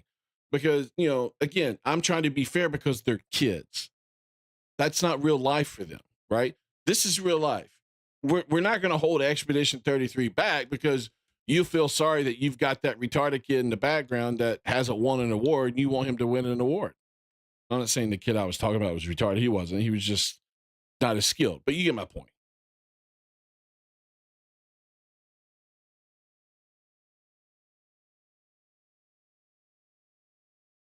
No, I understand your point, Zell. I think ultimately it's the categories need to be adjusted. I think that's what it is, because I agree.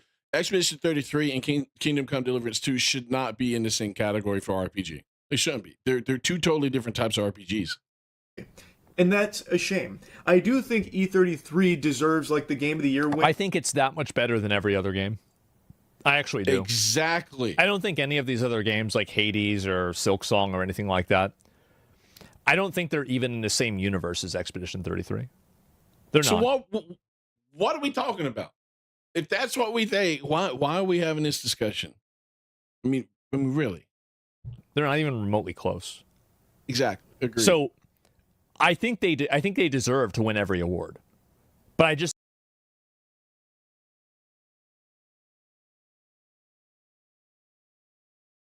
Oh my God. Okay. don't think it makes for a good show. I don't care.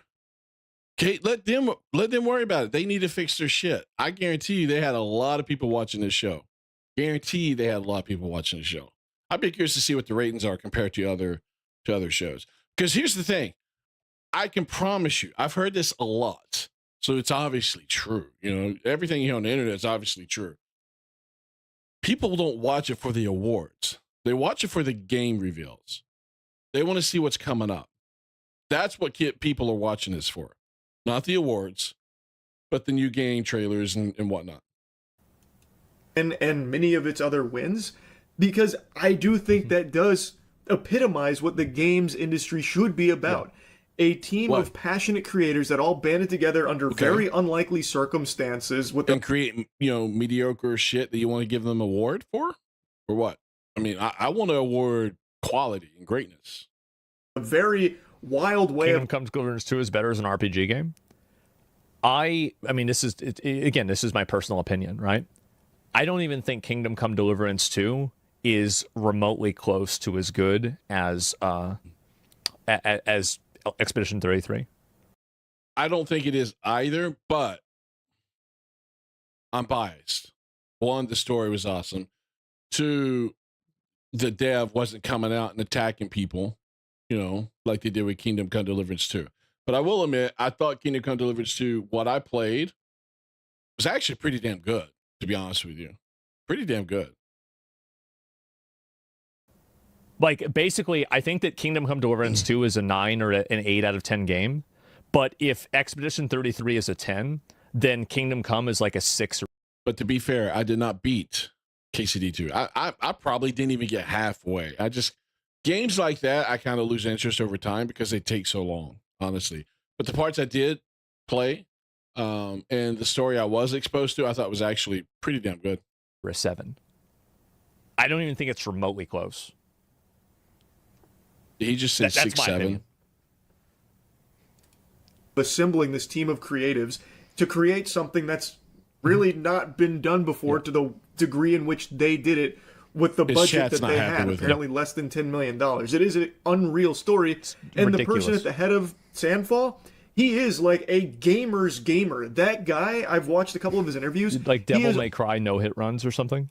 Always singing the praises of the... Okay, but you get my point. This is what Moist Critical is trying to say, as we kind of agree with him a little bit. I'm just like, no, listen. TLDR. If you're butthurt that a single game won every single nomination, well, for one, Expedition 33 did not win everything they were nominated for. Wuthering Waves actually beat them in one category. Two, they weren't nominated for everything. Other games did get awards. So let's at least be honest here. Okay. It may seem like they won everything, but they didn't. Okay. They weren't nominated for every freaking category. And they did lose one of the categories they were nominated for. So if let's say, for example, they're nominated for 12, well, they were 11 out of 12. I don't know how many, I don't know for officially how many categories they were nominated for. But my point is, let's at least call it for what it is. They didn't win everything. But I think all of this honestly is stemming purely from the fact that KCD2 did not win RPG of the year. Expedition 33 did. I think this whole conversation is stemming from that one issue, because that's what I've seen online. So again, if that's your problem, you need to go and propose or ask Jeff Keighley or whoever you think is in charge of the Game Awards to adjust their categories, to make subgenres or subcategories. In RPG, you'd have, I don't know how you want to do it, but you'd have a Final Fantasy type category. Then you have like a KCD2 type category, something like that. You could probably do that for other games too, especially the indie games, right? Because if you're going to call Expedition 33 or Baldur's Gate 3 an indie game, then you got Megabonk, really? And I also think they should probably split up Game of the Year a little bit too, unless you have a game that just purely blows everybody away. I don't think we had that last year, which is why Astrobot was able to win. But if you don't have a game that just blows everything out of the water like Expedition 33 did this year, then maybe you should have different types of Game of the Years, or not even have a Game of the Year at all. Just have them win their specific genre award. You know what I mean? Yeah, and that's my point I was saying earlier, Zell. Most people don't watch for the awards. They don't really care. Most people have an idea of who's winning what anyway. What they watch for is the game reveals. So yeah, I mean, there's a lot of gamers in the same boat is based on what you just said. So, anyway, all right. So that's all I wanted to cover there, because I just thought it was very ridiculous that people trying to say we need to limit how many awards a game can be nominated for. Bullshit. We didn't limit Michael Phelps when he was winning all those gold medals in the Olympics. You don't want Expedition 33 winning an award? Make a better fucking game. That's all I got to say. Meritocracy, bitch. Meritocracy. Or fix the system. If you think the system's bad, fix the system. All right. Whew. I'm gonna have to go pee. Then we'll play some Tainted Grail. Probably. All right. Let me close these tabs down here. Nuts, man. Nuts.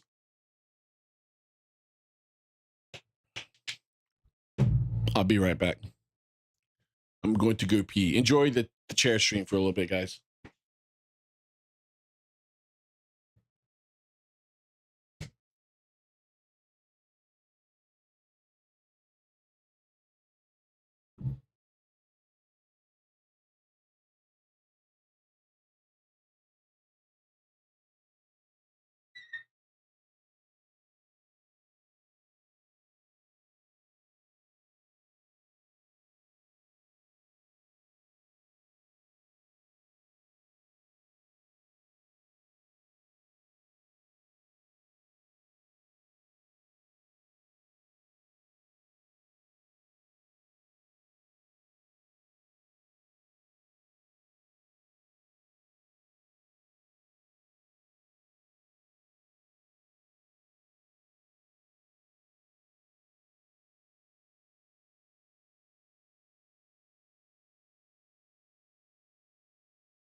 I am back. All right. Tainted Grail, probably. That's probably what we're going to do. Try to pick that up. See if we can actually get through that thing.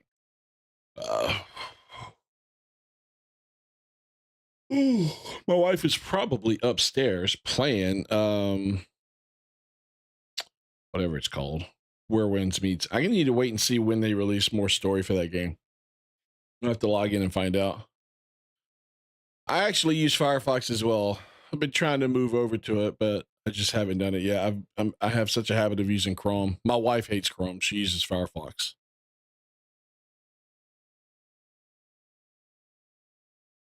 All right, let's get Steam going.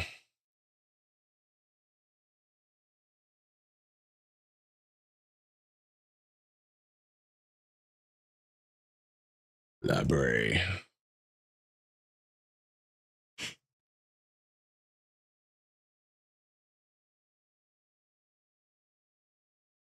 I started to grab my controller. I forgot I don't play this game with a controller.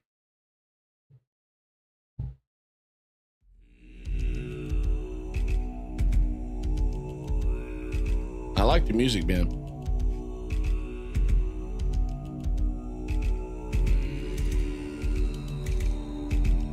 Well, let's see. What game background do I have here, huh? Let's see. Display. I got that one. Let me do this one. We got this one. We got this one. That one's okay. I may take that one out, honestly. That one, I like this one. This is one of my favorites. I don't think so, Zell. Oh, go back. I like this one too. Even though it's not as big, I may have to remove that one.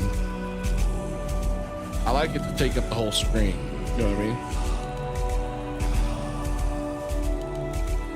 Then we have this one. I think, is this Wuthering Waves? I think it is.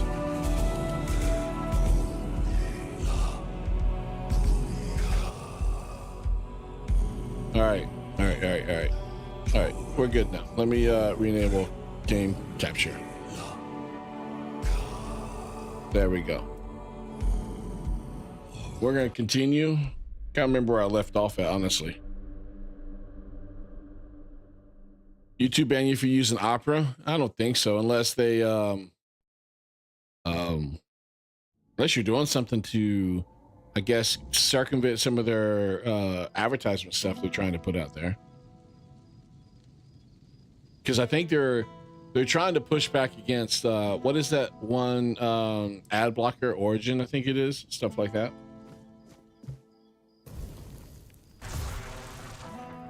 All right, so I need to see what quests points available. All right, let's do a bonfire.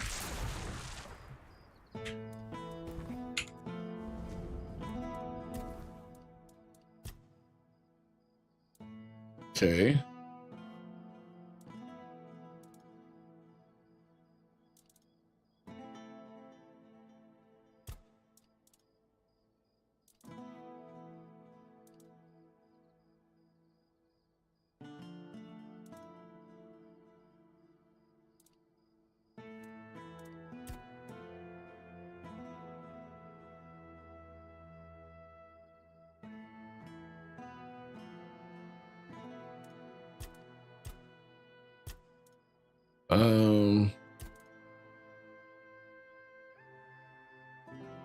There we go. That's good for now.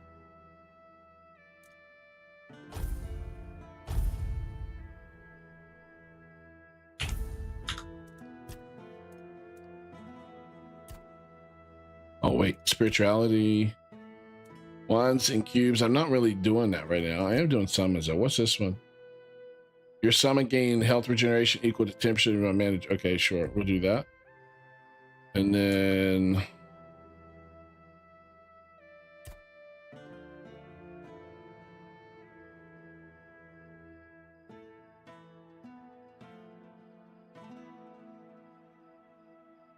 dealing elemental damage applies corresponding elemental status build up.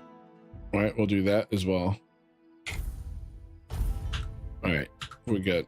All right, let's see what our quest is. We're gonna rest till the day. I'm sure the world don't know about it or use ad blockers. I have a pie hole that uses that pretty much is my ad blocker for the most part.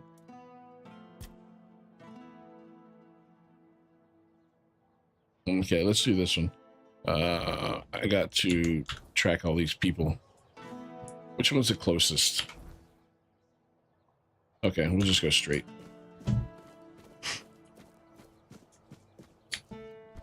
We'll see if I finish this game. I've never honestly ever finished a game like this. These type of RPGs, I've just never been big on actually beating and finishing. I kind of get bored of it at some point.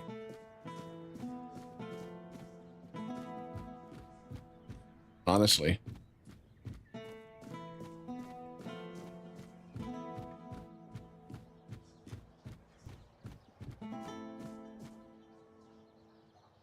So we'll have to see what happens here.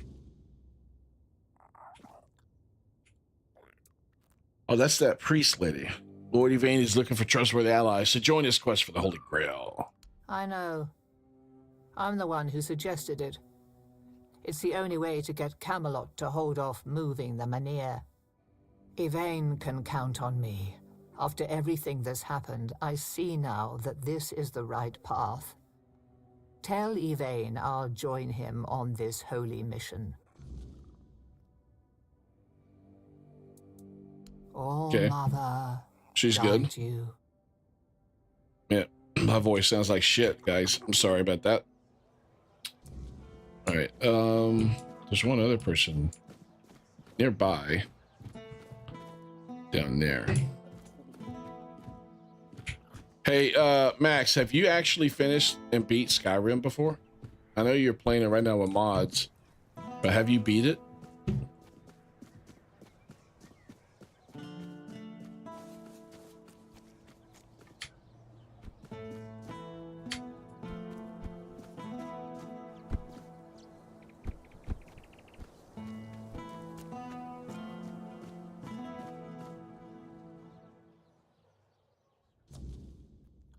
All right. Who am I talking to?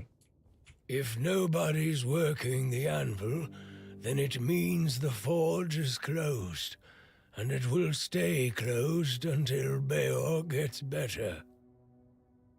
Beor? What happened to Beor? A woman happened. He was chasing after some girl he thought the world of.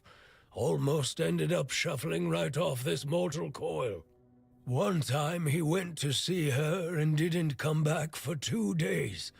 I Always looked for him women. all night. It was only in the morning that I found him. He was all the way on the outskirts of Kurnacht. Alive, but barely. Afterwards, he seemed to be getting better. Everything went back to normal. What the hell? For a while. I could see that he was starting to struggle with swinging the hammer, until one day he just passed out completely. Now he just lies there, barely breathing. I have no idea how to help him. Nianti, Maggot, none of them know what's wrong with him either. I told him that it's no use chasing after a girl. She's gonna be the interview. She'll come to him if she wants to. Mm-hmm. Stupid kid. I feel bad for him. And the girl, what happened to her? What do I care? Whatever happened there could have been her fault, so excuse me for not running to rescue her. I only know that she wasn't from here. Beor's wound wasn't caused by a mere boar. Oh no. Hell knows what happened there. Do you know where he was attacked? He didn't want to tell me what actually happened. But I know that youngsters in love used to visit this one cave with a spring. Oh, side quest. It was all hogwash, if you ask me. Maybe they went going there cave. and were attacked by weird beasts or something. I don't know. To be fair, I don't give a damn now, and Oh, whoops.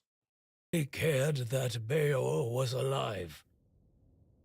All right, Lloyd Evane is looking for trustworthy allies to join his quest for the Holy Grail. Unless Beor gets better, I'm not. All right, I gotta fix Beor. All right, let's do that real quick. All right, where's Beor's quest? Let's follow that. All the way over there. Fucking A. Okay. Wait.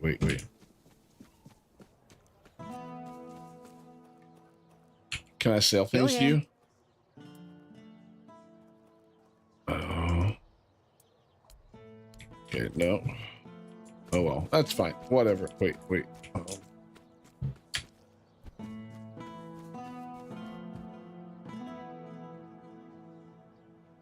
So there be somebody nearby I can sell to, but I guess not.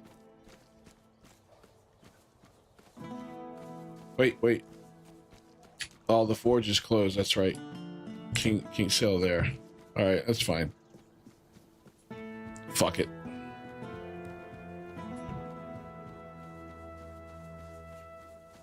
How do I? How well does my horse travel? We'll see.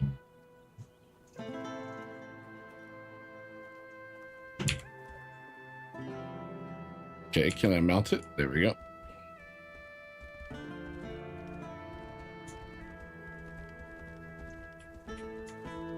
See, the movement's like very just, I don't know.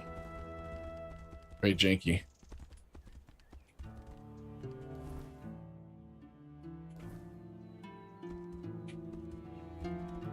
The one thing I wish the game did have is when I have like markers on the map, instead of just having a mini marker up there at the top, like a mini compass, it would have like a little slight line leading me along the path where I want to go. That way I don't have to start, and stop opening my map all the time.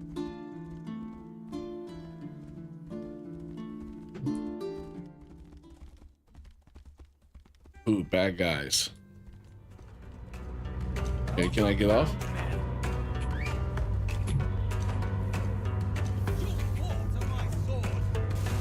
You're dead.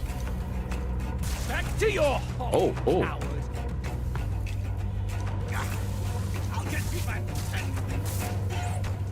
Show me what you are made of. They're dead. Deserter scalp. Cowards.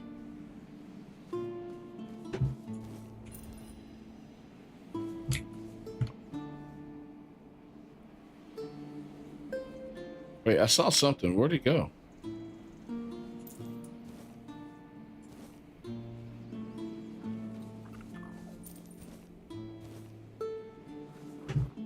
Is there another guy somewhere? No? Okay. Cool, cool, cool, cool, cool.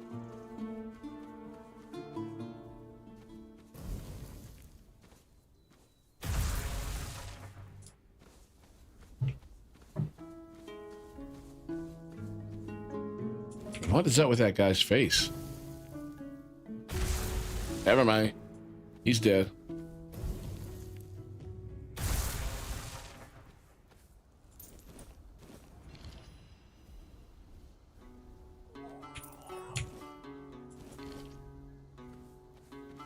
Oh, what is this rock? Is this the cave I need to go to? Oh, it is. I arrived. Oh, hell. All right, let's go in. I don't...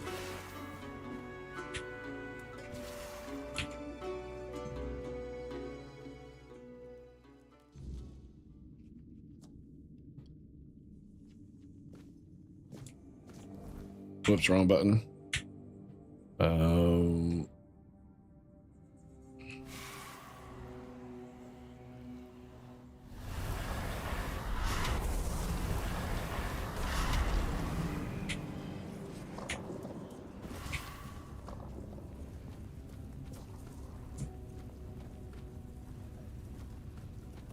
You guys coming?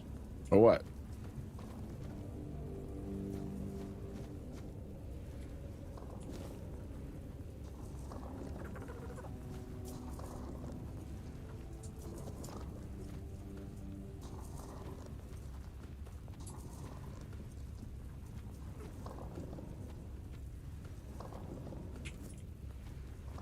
Bayor. What? Is that you? No. Crazy woman?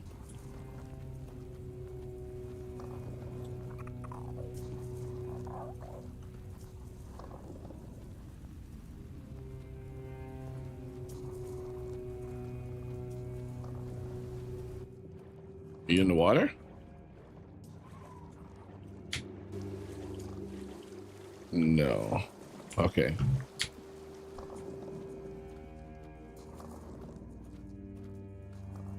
Bayor, was that you?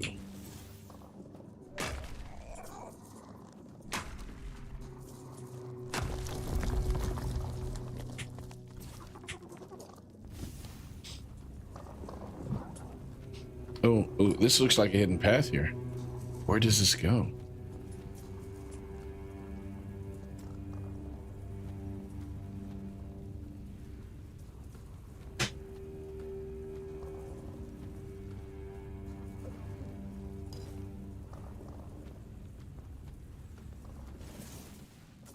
This ore is going to weigh me down, probably.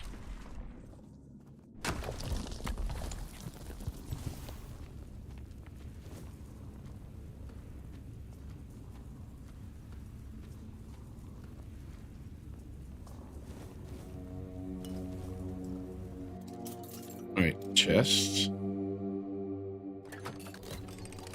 I love lockpicking in this game, man. It's so easy.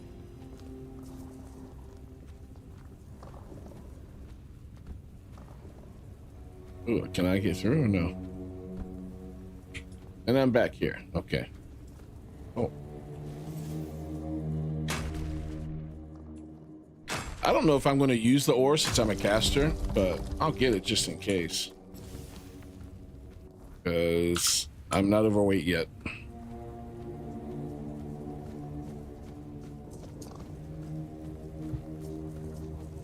Bayor. Is that you? No, ma'am. It is not. It's not I. Closer. Hug me. I want to feel the warmth of your body. Holy shit, okay. That sounds like a good invitation.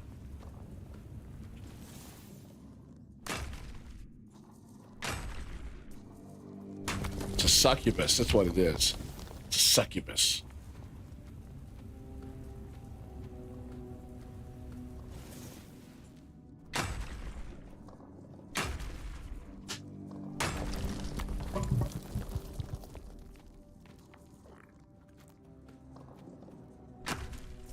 I don't know what the weird stone ore is for, but I'm gonna get it. Just in case I need to.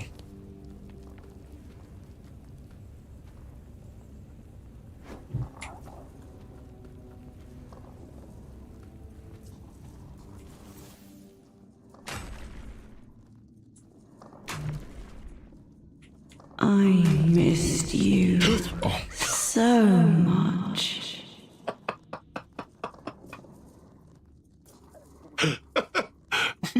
My own skeleton jump scared me. Holy shit, man. Oh Come my god. closer. Hug me. I want to feel the warmth of your body. She's so needy.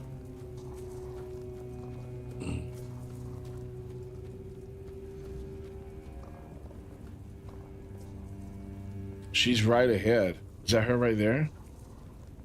Okay. Guys, come on. Where's my other one?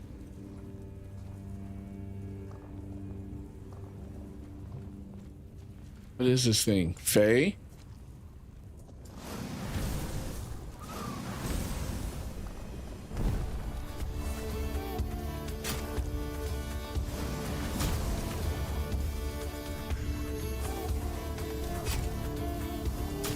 I need a lot more mana, holy cow.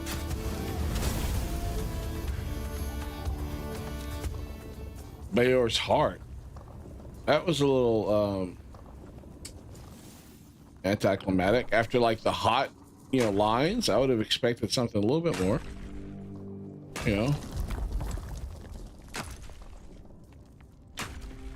Maybe a hot design, something. Not that.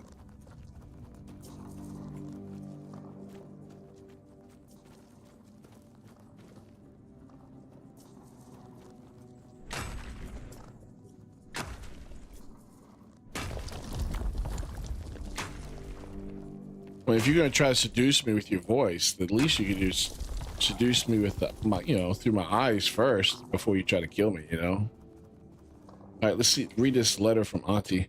Dear nephew, have you no regard for your parents? This affair brings shame upon them. Think of their sacrifices and the love they have given you. Forsake this dangerous path and restore honor to your family. Love your aunt, Croatia, whatever. Okay, whatever.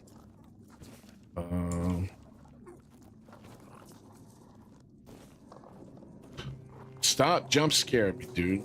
I mean, for real. Can't believe I just said that. My kids say that. Okay, I guess we're good. We'll go out. There's some more guys. Holy shit. This Faye killing everybody?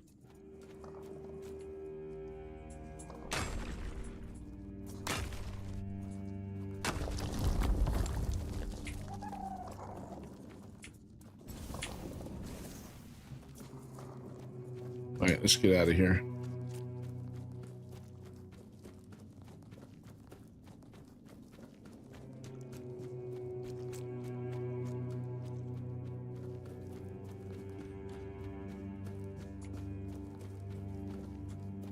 I didn't go in a circle, did I? Okay, good. I was there for a second. I was like, what?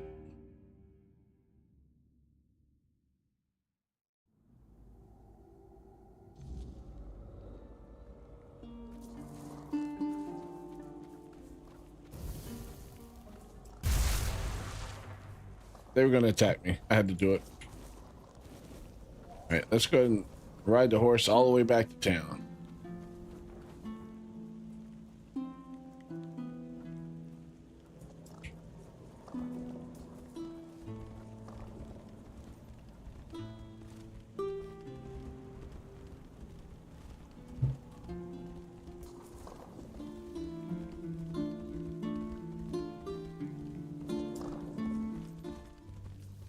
the hell?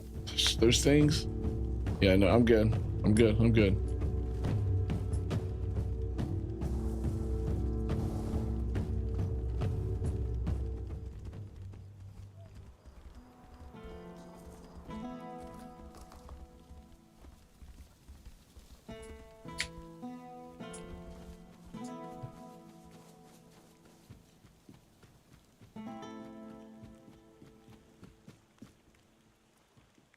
You want me to turn the setting for low for a little bit so you can see? Yeah, let's see here. Let's do options. Video. Let's do low. So you can see what it looks like. Not too bad.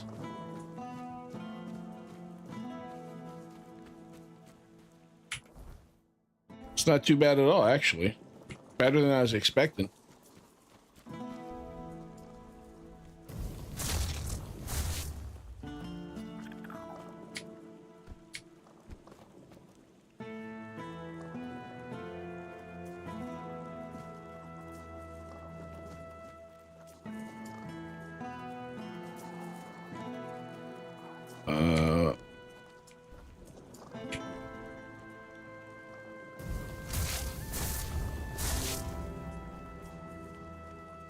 What do you think?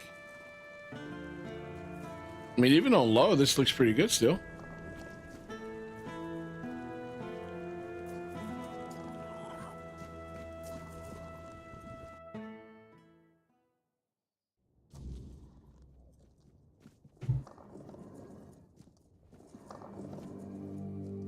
Yep, no problem. That's not bad at all, honestly.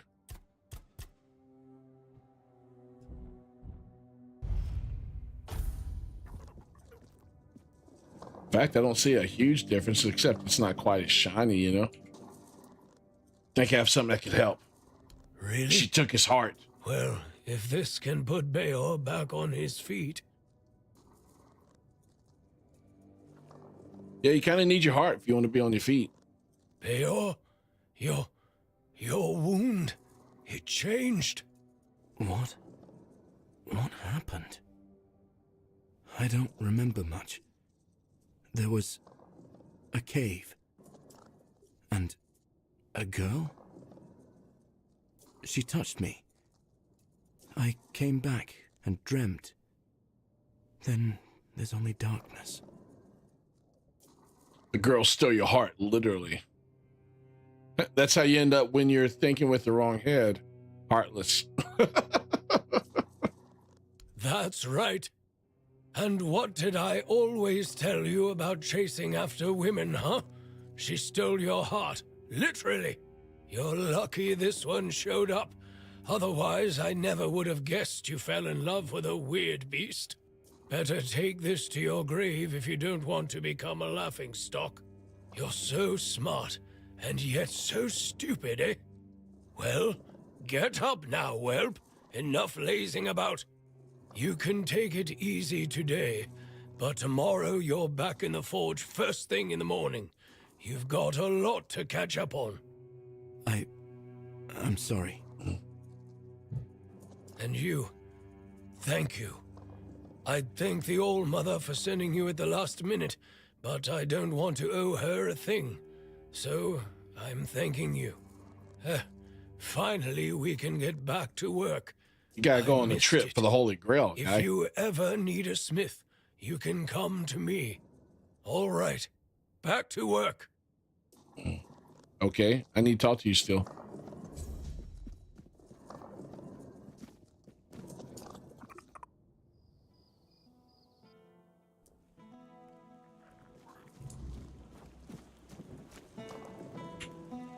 Guy. Oh, hello. Do you need... Can we talk about Yvain's expedition now? Bayor is still wet behind the ears, and his heart is barely beating. Until I'm sure he can handle things, I can't leave him on his own. Okay, so he's not going to do it. Let's get the other quest going here.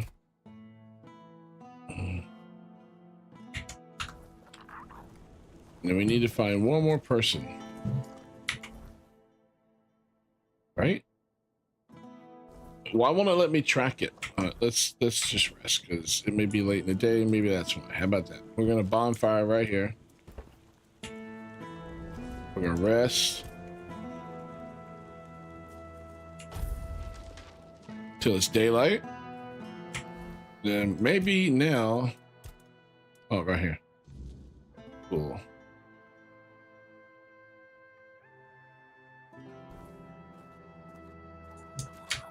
Once we talk to him again, I already did. Bayor. Okay, that's nice. It all began in. So he sent messengers to come, and it worked. Then Yeah. Do you want to leave Connacht? Camelot says we do. Lord Mil. Here, the man. I don't. Bayor is. Okay, well, it's not. Okay, whatever. Where's the other guy? Oh, out there, Maggot. Okay. I think it's through this pass. Yeah. Yeah, it didn't look too bad on low settings, though.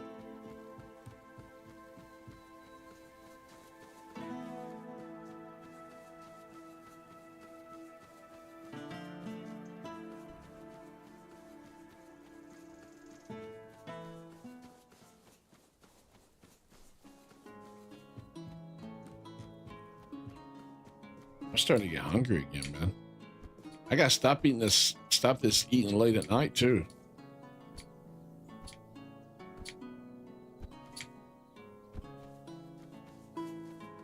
Don't want to gain my weight all the way back that I lost. All right, let's talk to Maggot. First, let's open the shop. I gotta sell some things. All right.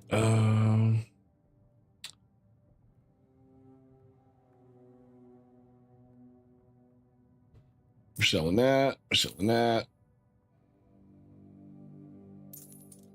Oh, I got 2 of those items. Nice. The same thing. So I'll sell one and hold on to the other. This is actually pretty good. I wonder what it'd be like if I upgrade it. It's got more armor too. So I'm gonna hold on to this one real quick.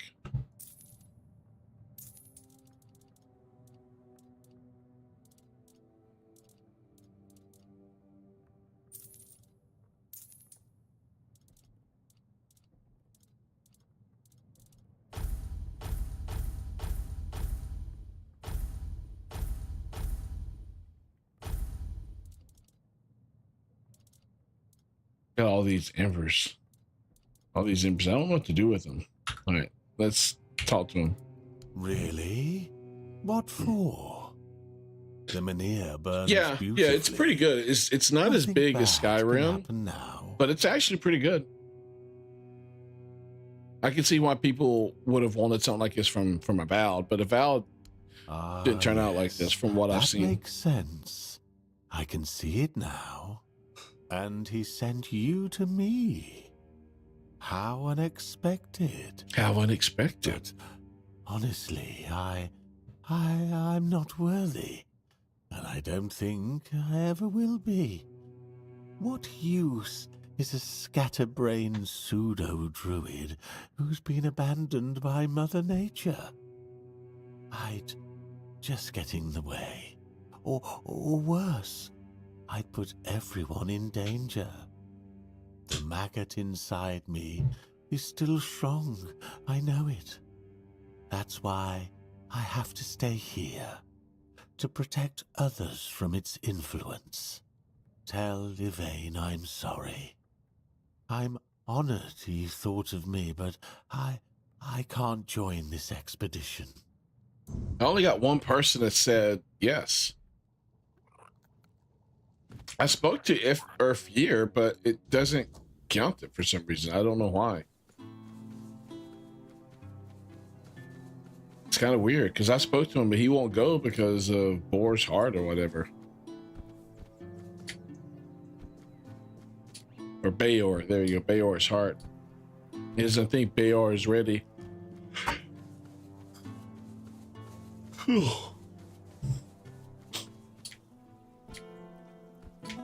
Oh wait, let me check one thing.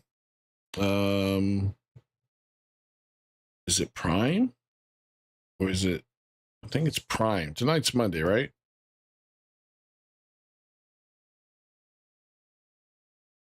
I think it's Prime that it's on. No? Is it regular football? Like TV? YouTube? Let's find out. I just want to see one thing. It is. What's the score? I want the Steelers to win tonight. Oh! 21-3. 21-3. Sorry, I just want to check the score.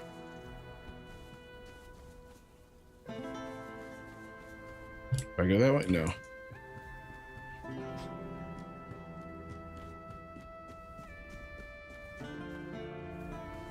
All right, let me talk to him one more time, just in case for whatever reason, you know. His family. Try to get all of this optional dialogue out of it.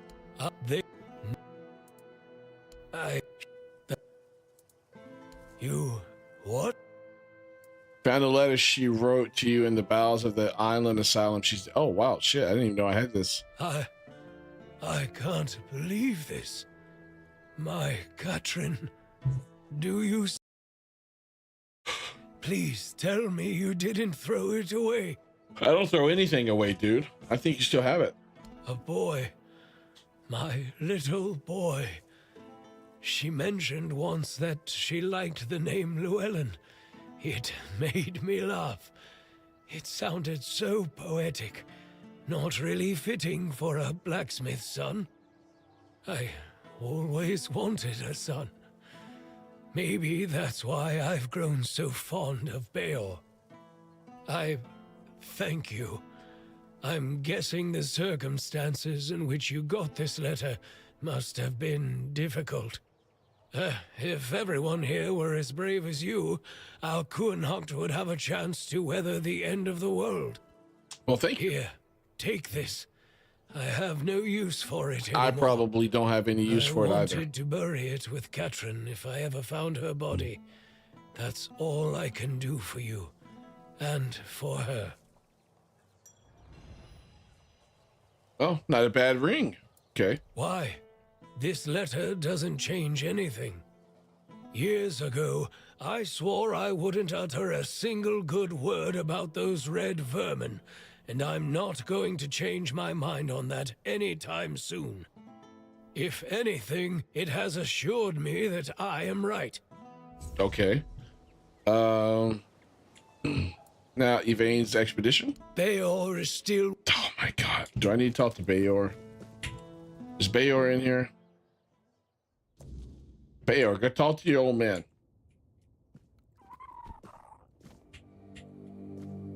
Won't let me talk to him. Dang it. Okay, well, I guess it's just not going to work. I guess he won't do it.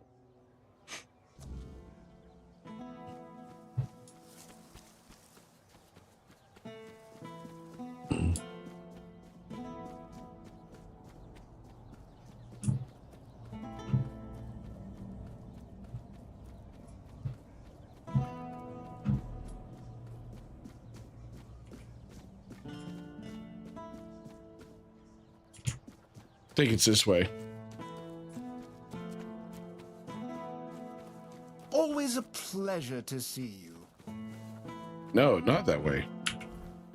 That way.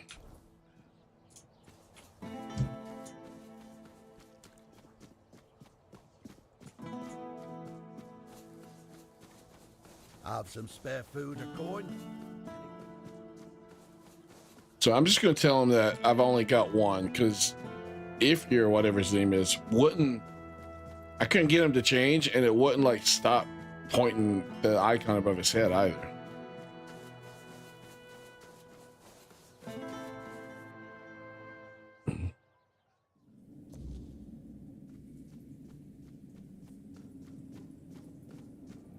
Is it here? I think it is, right?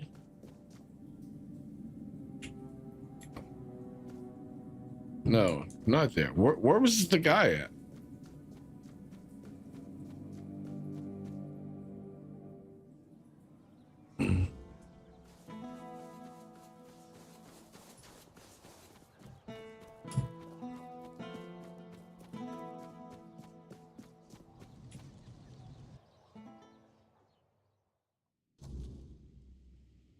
The less attention, the better. Okay, it's here. Ah, you need something. What news? The people I told you about. Have any of them agreed to join me on the quest Only for the Holy one. Grail? I expected as much. One person is still better than none. At the very least, I'll have someone to talk to. It will make the journey easier.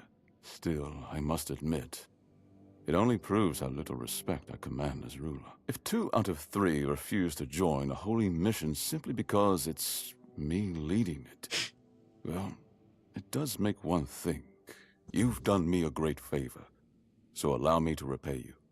Before I depart, know this. You brought change to Connacht and earned my deepest gratitude. Let my repayment be the blessing my lineage received from King Arthur himself.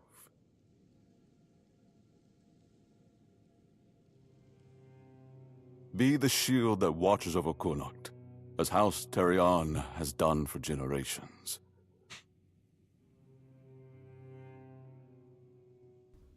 Okay. Oh shit, we're back here?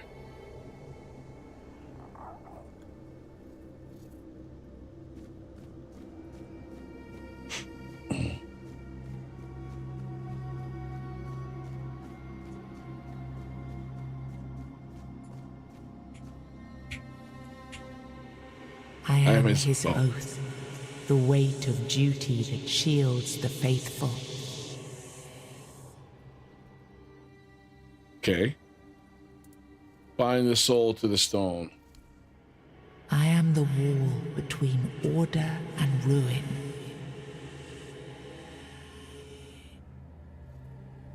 Okay. Are we good? Oh, what's this?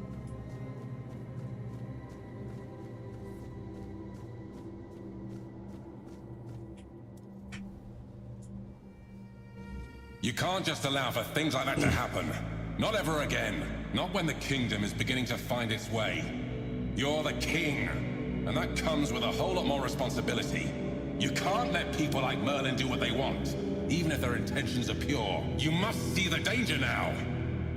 The memory of Seawall is my burden. Harder to bear than I'd like to admit. But I've realized that his story is what happens when power answers to no one. Then do something so that a tragedy like that never happens again. Palamedes, you've always spoken your mind, even when I didn't want to hear it. You've stood beside me through the darkest days and fought not for glory, but for Avalon and its people. I have done only what I believe was right, nothing more. Yes, and that made me realize that Merlin was wrong. The legacy I leave won't endure through the legend of a single man, whether it's me or anyone else.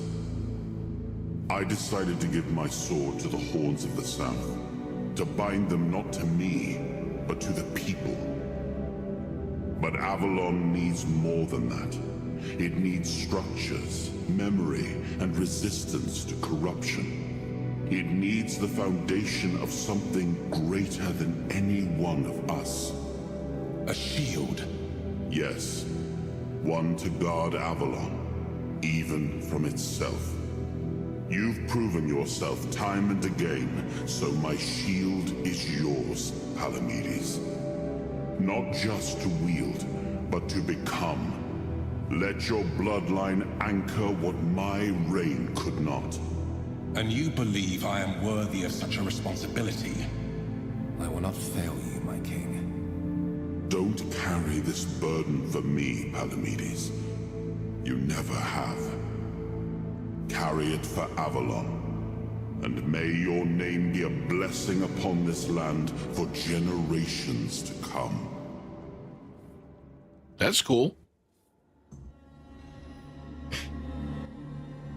Okay.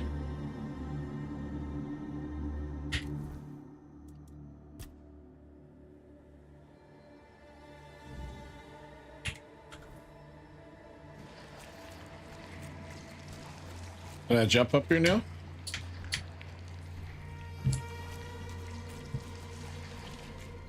We good?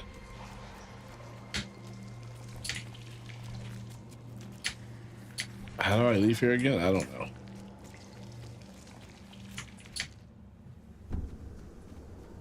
All right, let's do a bonfire.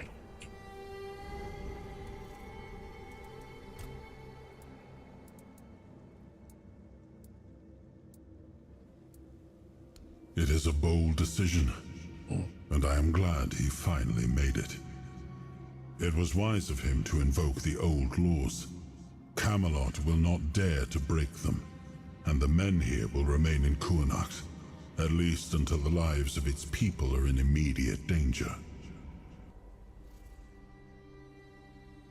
Okay. It's an ancient law I established myself. It is good that he is not going alone. I honor the courage of those who follow him, although none of us can say if they will return. Even if Yvain does not return, his actions will be remembered. Of that, I am certain.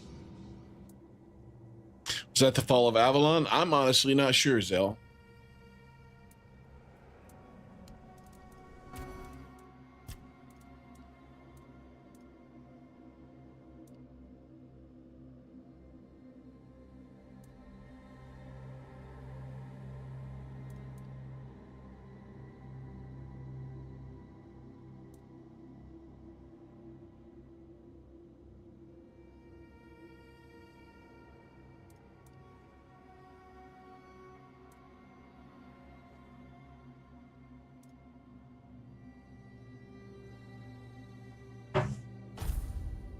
All right, so 50% less damage is probably good, so we're going to confirm that. So, do I just go through the door here, or what?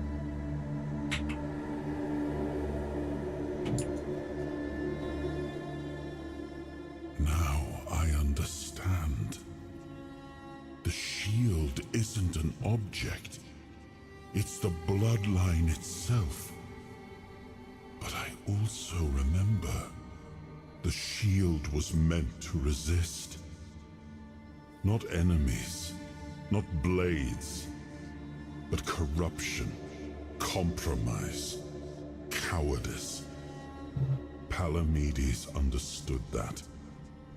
Nothing I've seen here reminds me of him. Nothing resembles the kingdom we were trying to build. Lord Yvain, a joke of a man. A mere shadow of his ancestor. Not worthy of his title, nor of leading his people. What? They don't like Yvain? Really?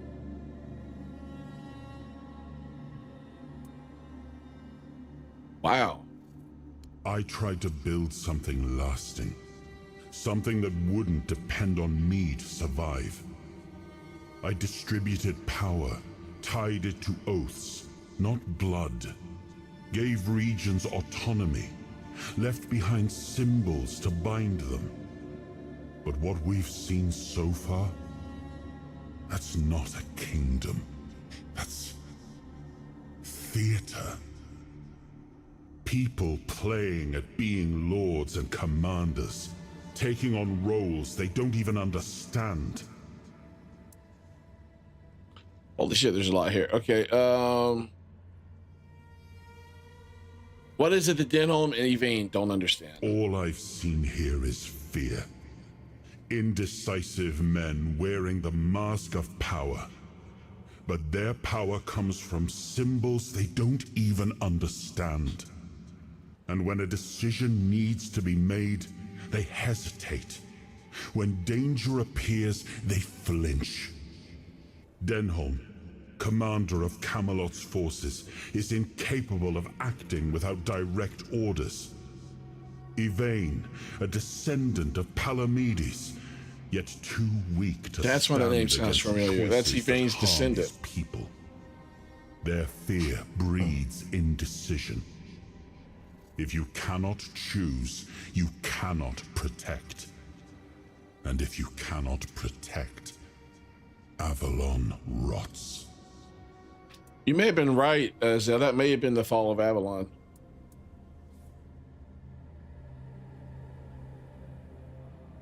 But Yvain did choose to seek the Grail. That has to count for something. It was you the men here responded to, and you who rekindled it. Okay. You did all the work, turned the situation into something Yvain could exploit. Without that, Kuanacht would still be waiting. For what? A miracle? That's why I have to come back. Without us, without hands that act, this land just waits and rots.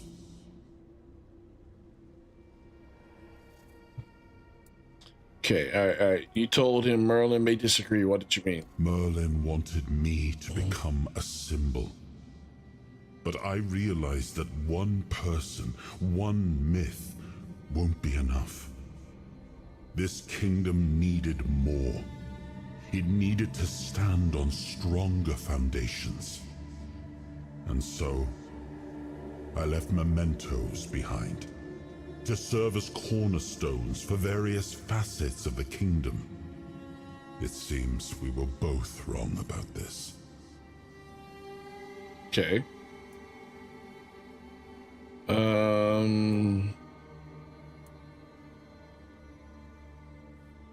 Except for the symbol of a shield, what did Palamedes receive? I named his bloodline the Shield of Kuanacht, and granted them dominion over this menhir, with full autonomy. The land here is among the richest in Avalon. This place was meant to stand as a counterweight to Camelot's rising power. What do we do now? Well, my friend, they still call me the once and future king. Still hold feasts in my name. Okay. Feasts won't save them, but action might. We've wasted enough time. Let's move to the Forlorn Swords and find my crown. Ooh. Let's make me whole. It's the last hope for this wretched kingdom of ruin. We're gonna make him whole.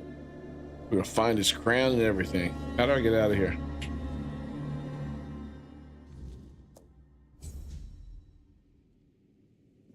What? Where am I at? Where am I at?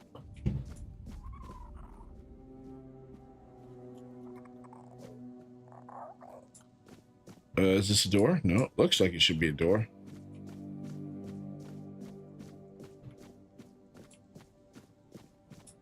Oh. Stay quiet. Stay safe. I'm here. All right, let's look at quests real quick.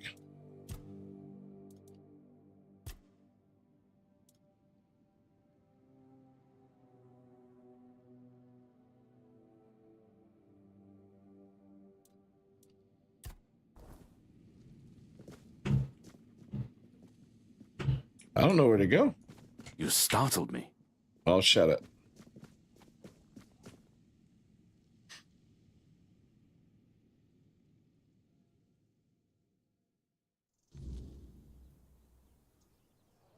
Are you sure you want to do this?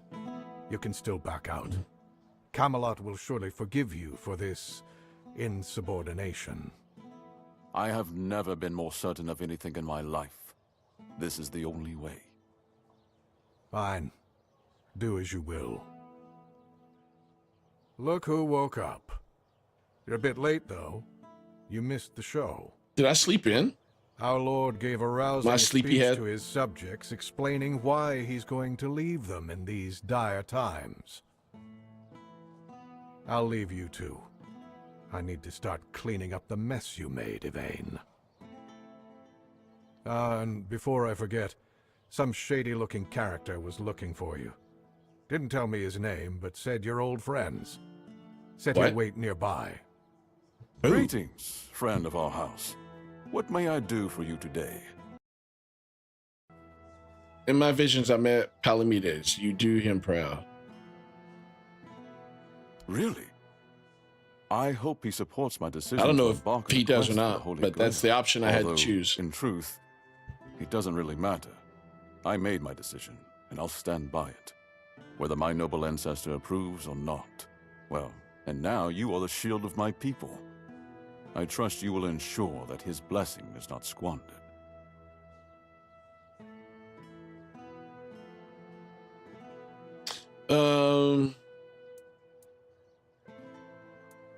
We're going to go with the second one. Lord Yvain from Kunanacht will carve his name into the pages of history. I had not considered it that way.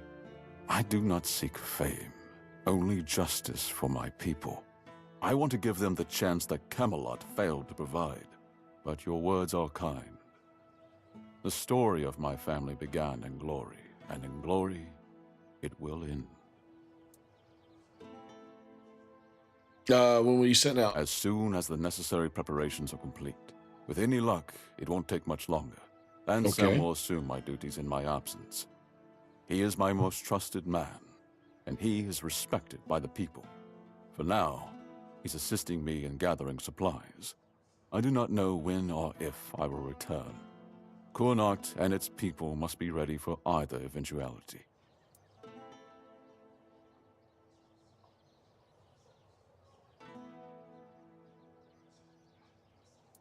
Farewell. Okay, so we're good here. Okay. Do I have somewhere to go? Okay, right here.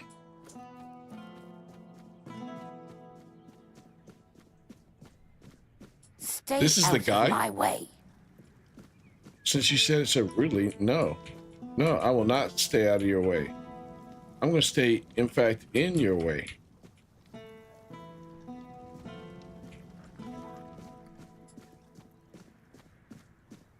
Can I kill her? I want to kill her.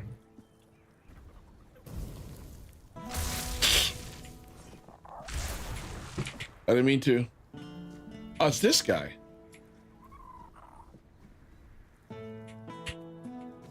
Oh, crap. Can I not talk to him?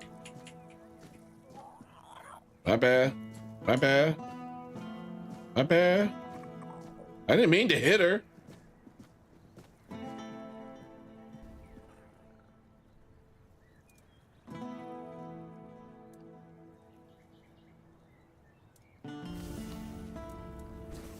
Watch yourself.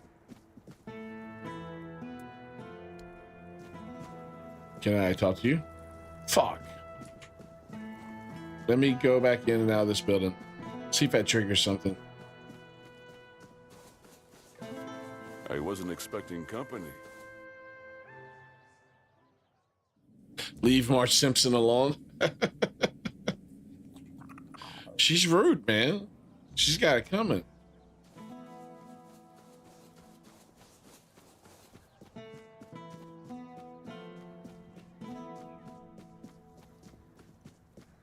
Well, well, look at you. Moving along nicely, aren't we? You're piecing him back together faster than I expected. We're getting closer to the end. Ooh. And since you've proven yourself so capable, maybe it's time. You should have enough power now to enter his mansion. Whose mansion? Go to this place and see if the door opens for you. Arthur's mansion? No. If you want to know the truth about the man pulling the strings, it's time you took a look behind the curtain.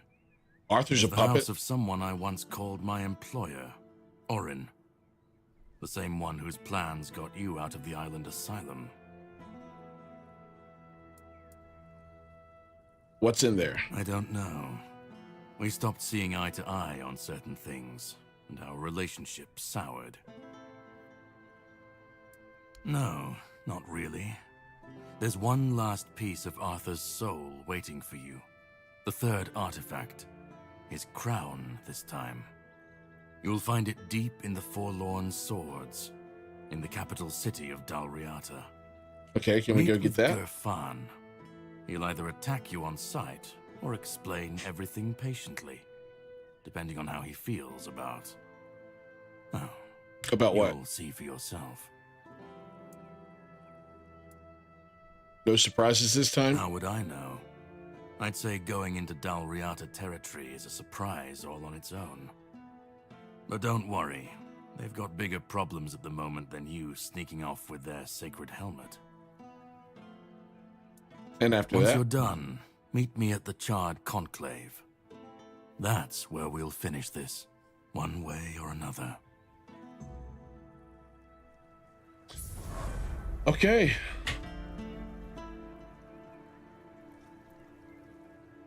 Should I go there or should I go to the Forlorn Swords? Let's do a side one. Okay, we'll do that one because it's a side one.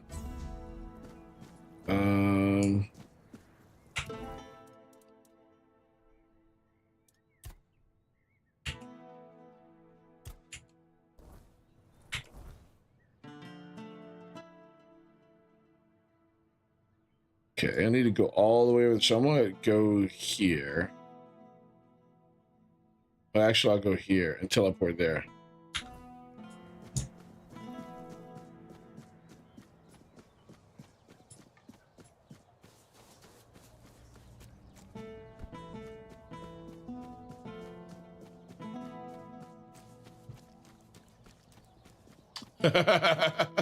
I know, Zell. I know, man.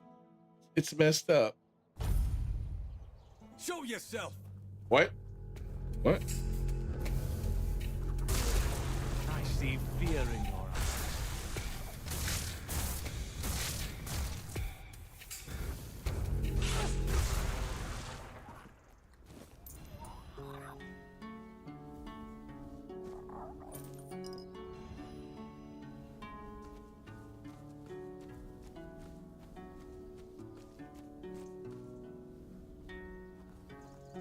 What's this dead body right here?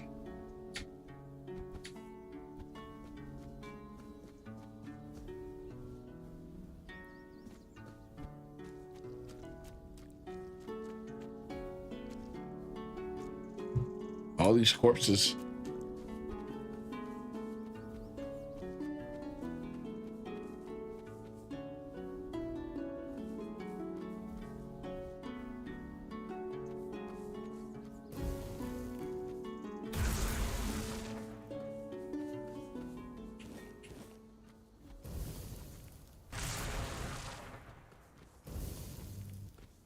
We have company.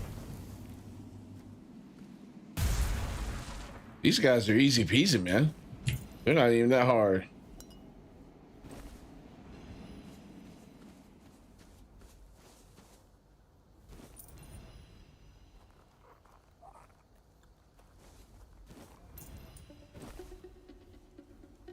Okay, now I need to find... Going the wrong way. Why is it not showing on my mini map? I don't get it. Am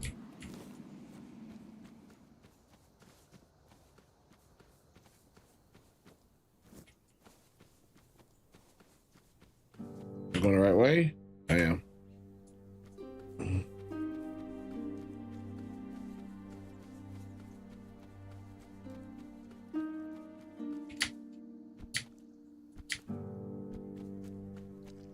Who's this guy? Look at that thing over there. Poison Knight.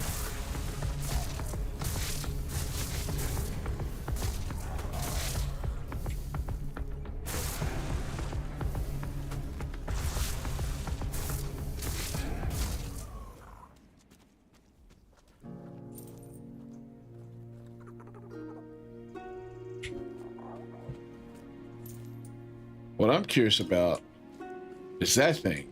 I want to know what that thing is.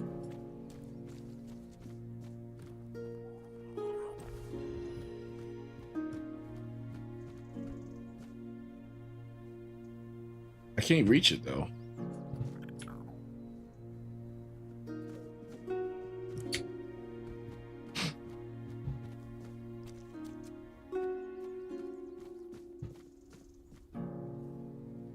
already done this?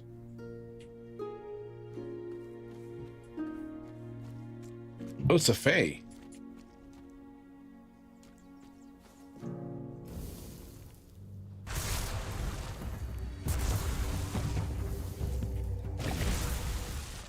What the hell was he trying to do?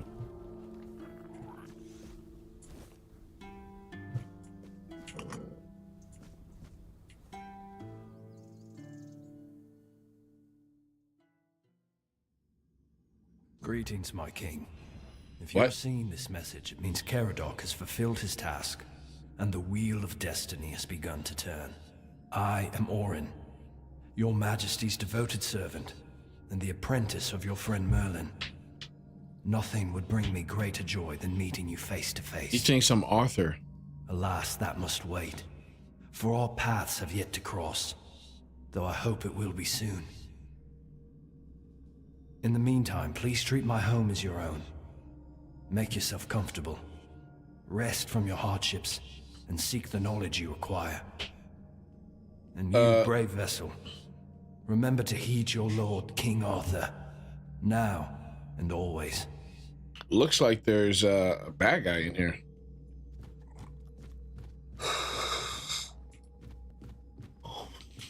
Can't go that way.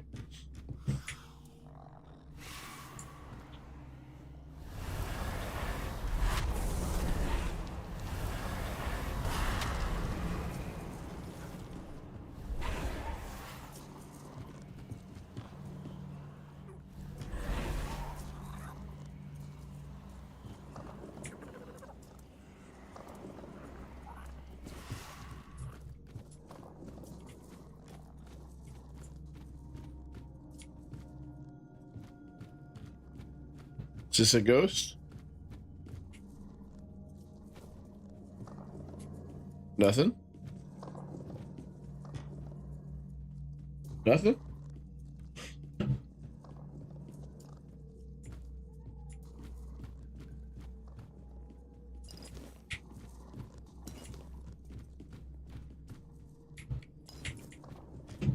Oh, bad guys. Guys, over here.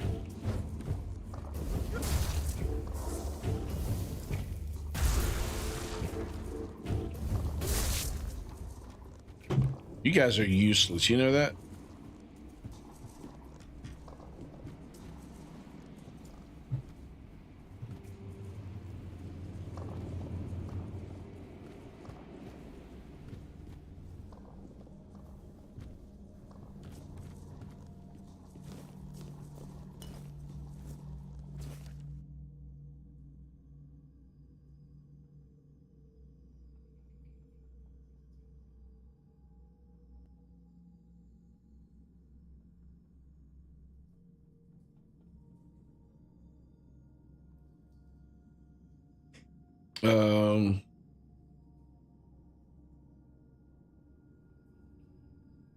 Okay.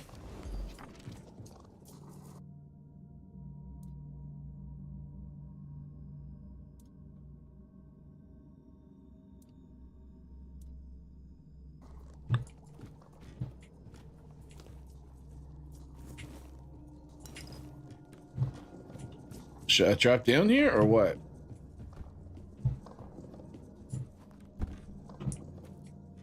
What is this?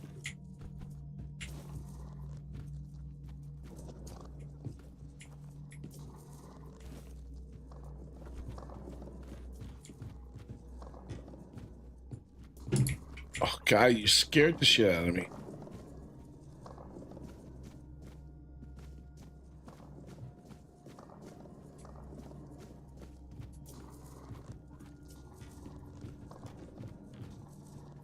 I don't want to leave. Am I not supposed to do something here?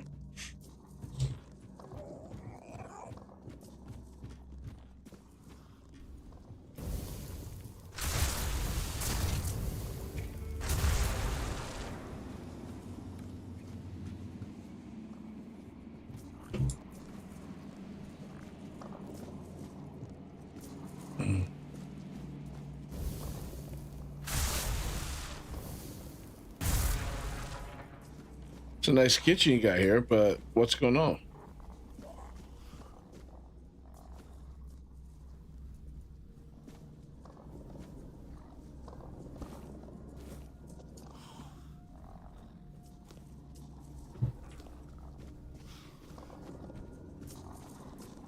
I guess I need to leave now.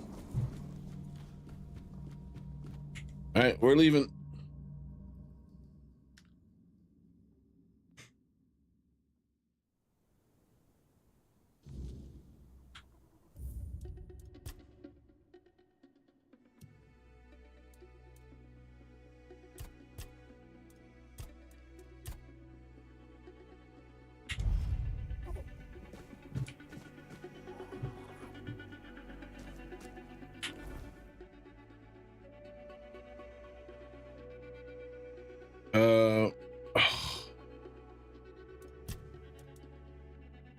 I don't want to go there.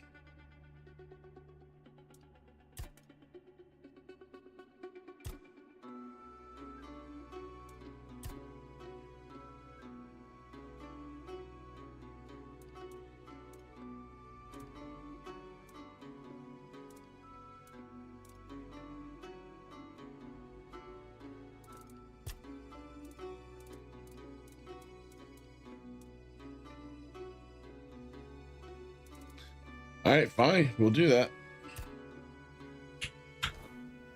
Just need to find a thing I can teleport. So I'll go here and I'll teleport. Fuck.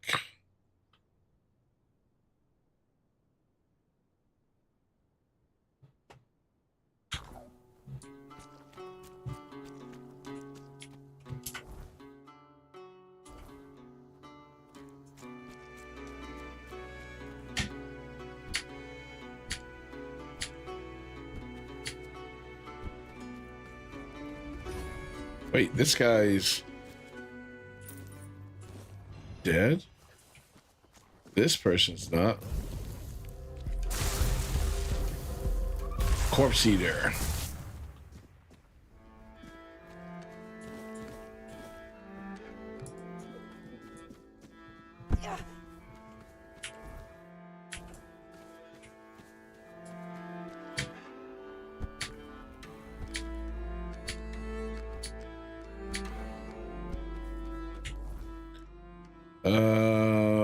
Down here maybe, and then we'll come over, hopefully.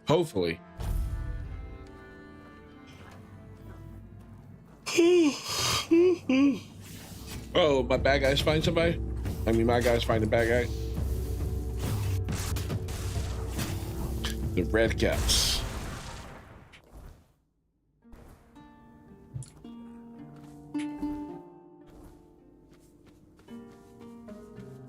We may be in for a fight.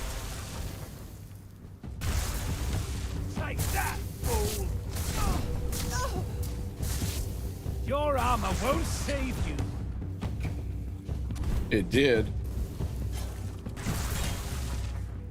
I'll strike you down.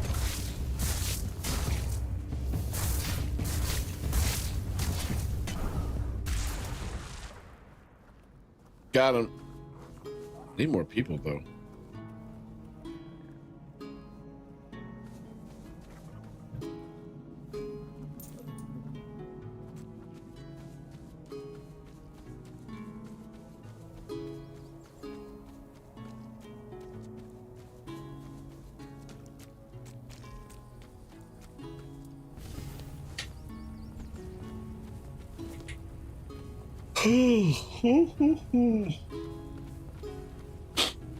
Excuse me, I'm just not sleeping well right now.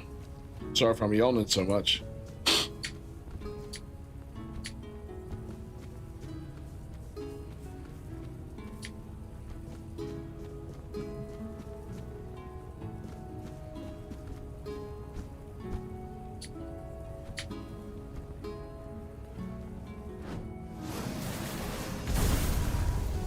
What the hell?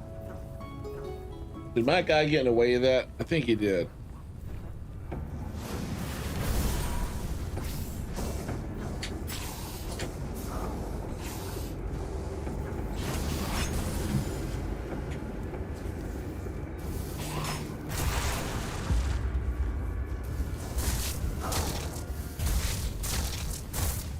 Stupid red caps.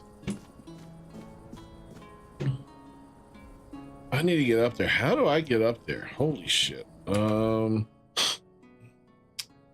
I'm going the wrong way.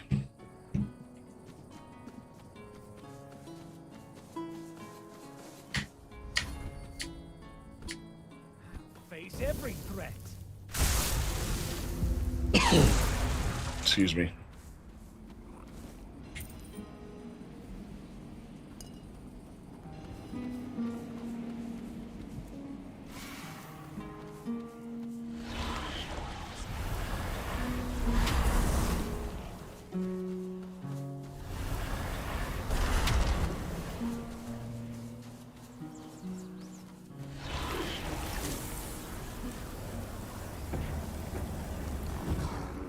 Come on, guys. Get him.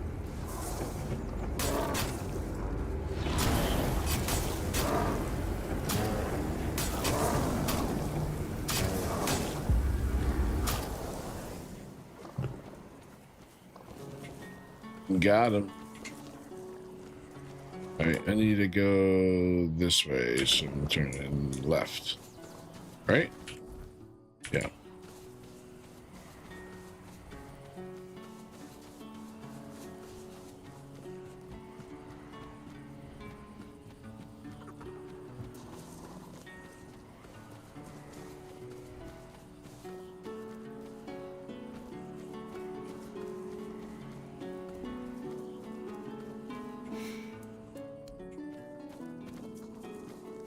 All right then.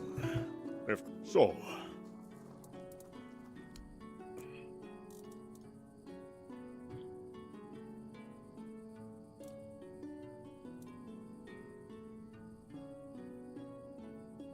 The final embrace, what? Okay. Do I still have my smut, by the way?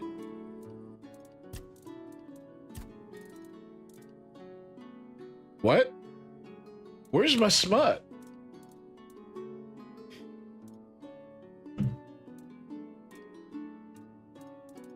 Are you serious? Did I sell it? I wouldn't have sold it.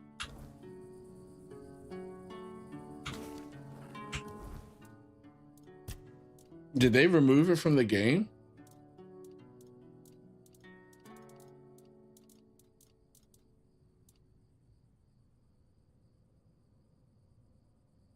Oh, hell no. I need to check that. I'm gonna have to check that. I'll check that when I go back to town. Oh, that's... Oh, hell no. If they removed it, I will honestly stop playing the game.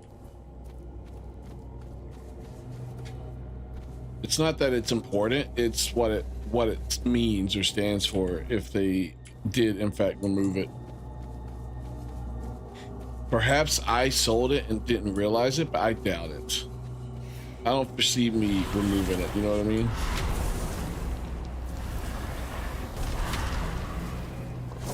I didn't mean to do that, but that's fine.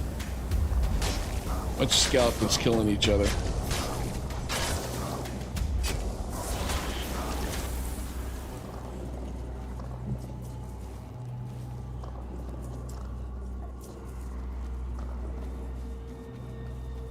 I hope that guy doesn't show up. I don't need to fight him right now. I can't fight him. He'll kill me.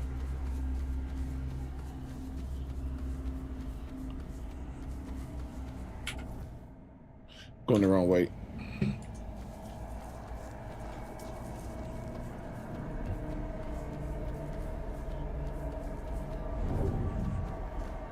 Oh crap, there he is. I'm resting. We're resting. Campfire. E. Rest.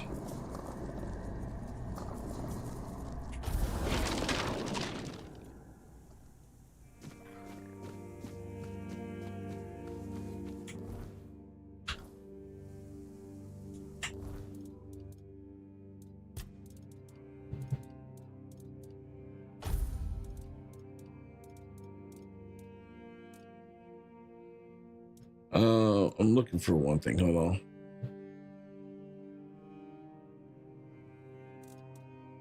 All right, so does this guy do more damage?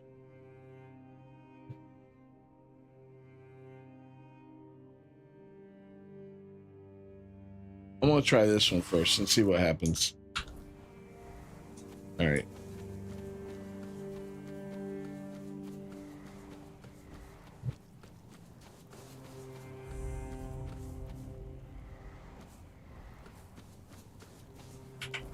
That's what I'm supposed to be, right? Yeah, it looks so.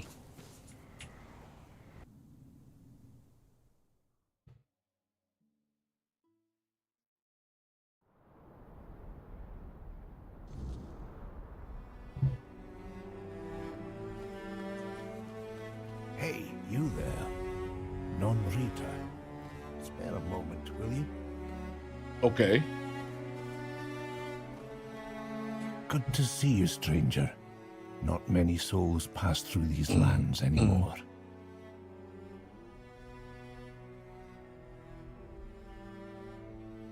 What happened to you? Night hit, and I ran out of cobweb.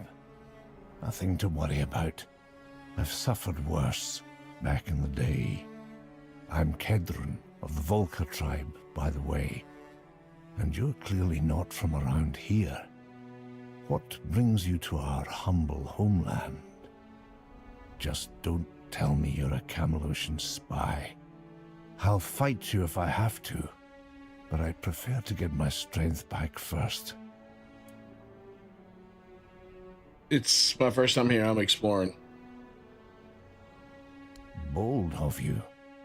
If I weren't injured, I might have fought you anyway, just to warm up.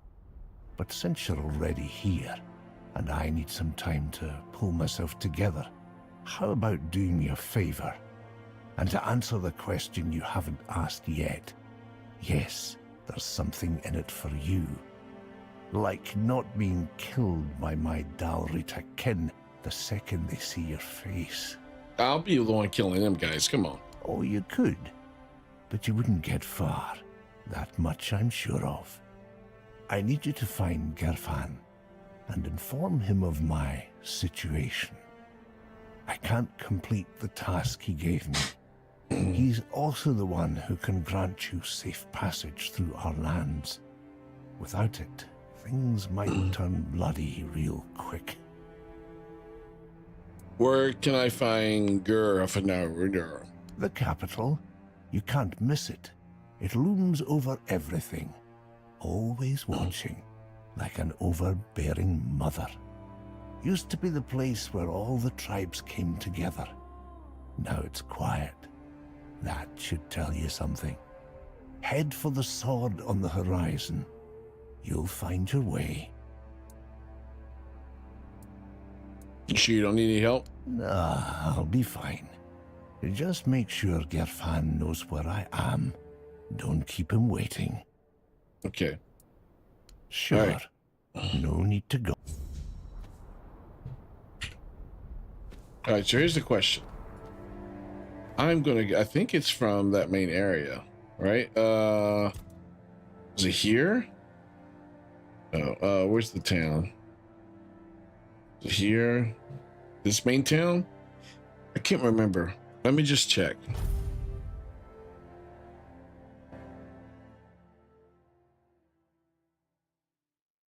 This is important right here, Zell. I'm going to try to verify.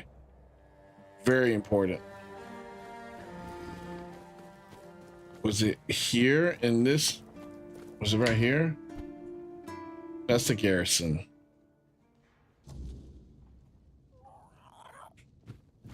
I don't think, yeah, this isn't what I was. All right, I'm trying to find it.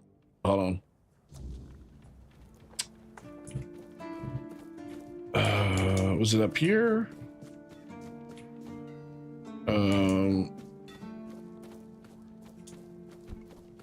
I don't think you would have had anything. Hold on, let me see something. The Tainted Grail 5 books.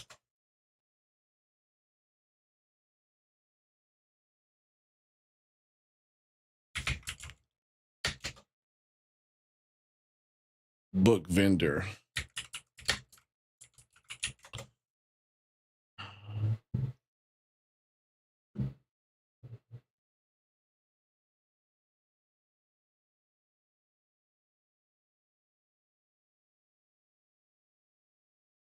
Trying to find it. I can't remember where. Oh, don't want to kill somebody. Thought it was down here.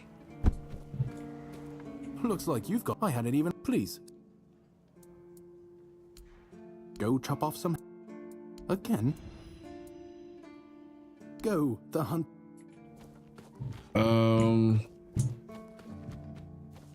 Was it you?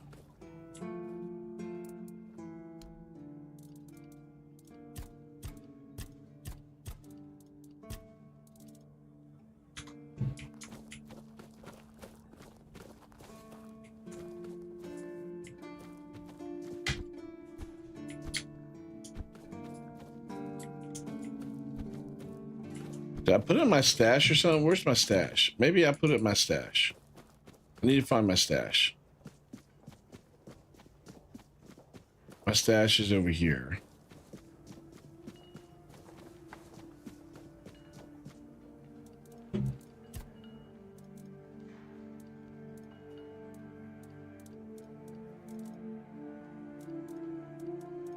Oh.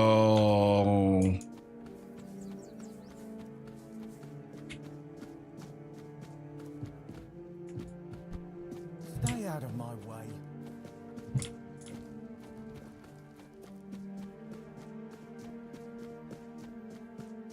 Had to have been here.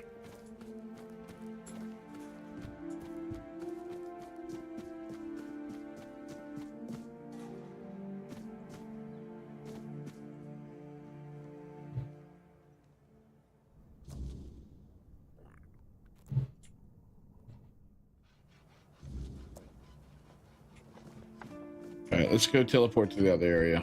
Maybe I'm wrong.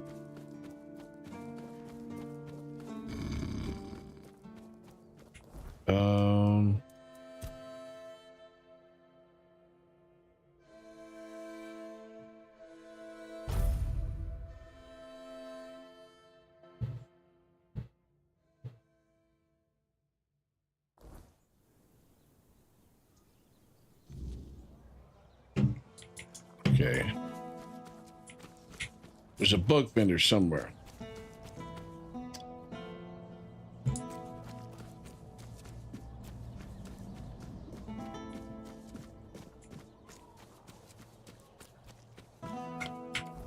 Let's see here.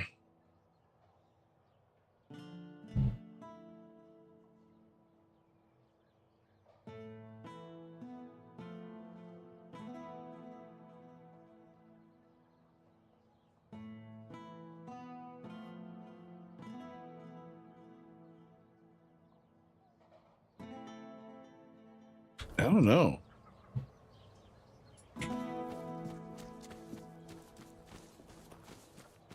Always a pleasure to see you. Got money? You're not who I'm looking for. Good day. Again, you're not what I'm looking for.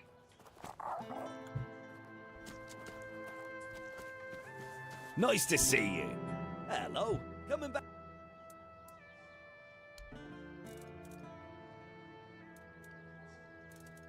God, are you serious? And we were having such a good time.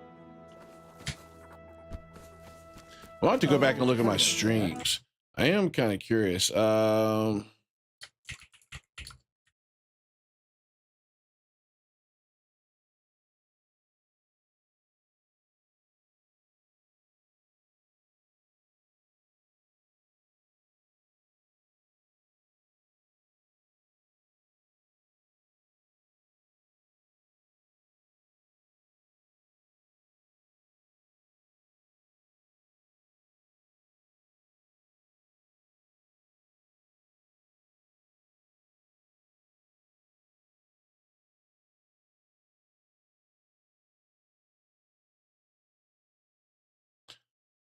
Oh, is it Lilana?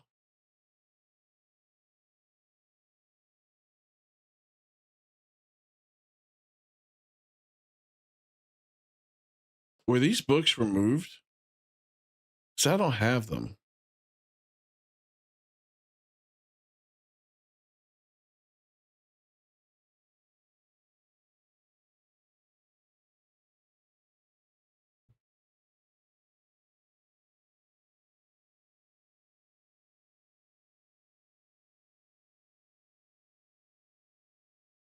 Where's the bookstore at? The Tainted Grail.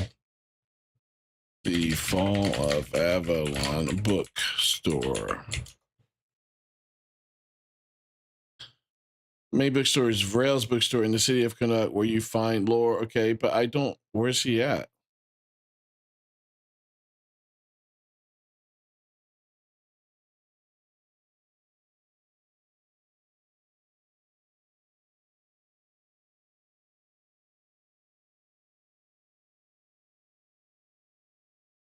The bookstore's in the central city of Connaught, near the main square's fast travel point, and that's right here.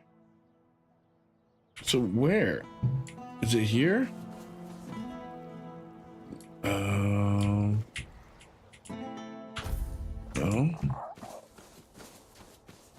You're doing okay. Right here. Okay.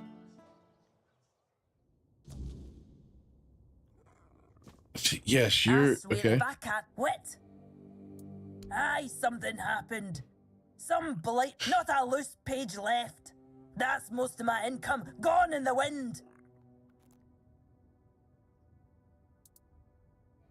That's no something I'd like to think too much about. Aye, one of the soldiers. He threw a fit a few days ago, 'cause I wouldn't sell him the latest volume on credit. There's no chance I'd ever allow that. Give it to...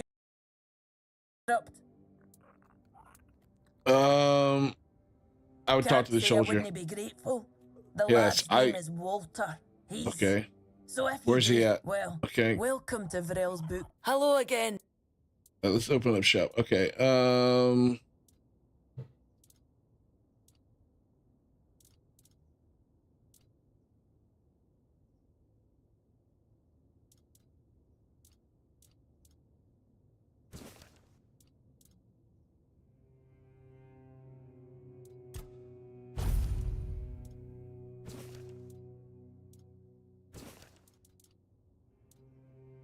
Well, let's take a look, because I could have swore, hold on.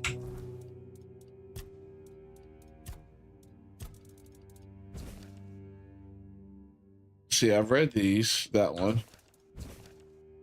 Okay. Seriously? Come on.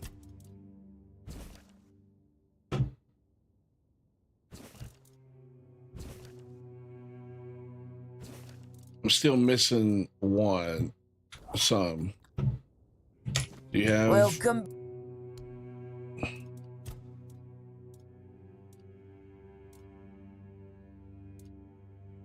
think I already have this one, right? Chamber of Ecstasy. Yeah. I need to find that one, though. Oh, forgive the mess. I didn't well, it looks like the tavern is closed until...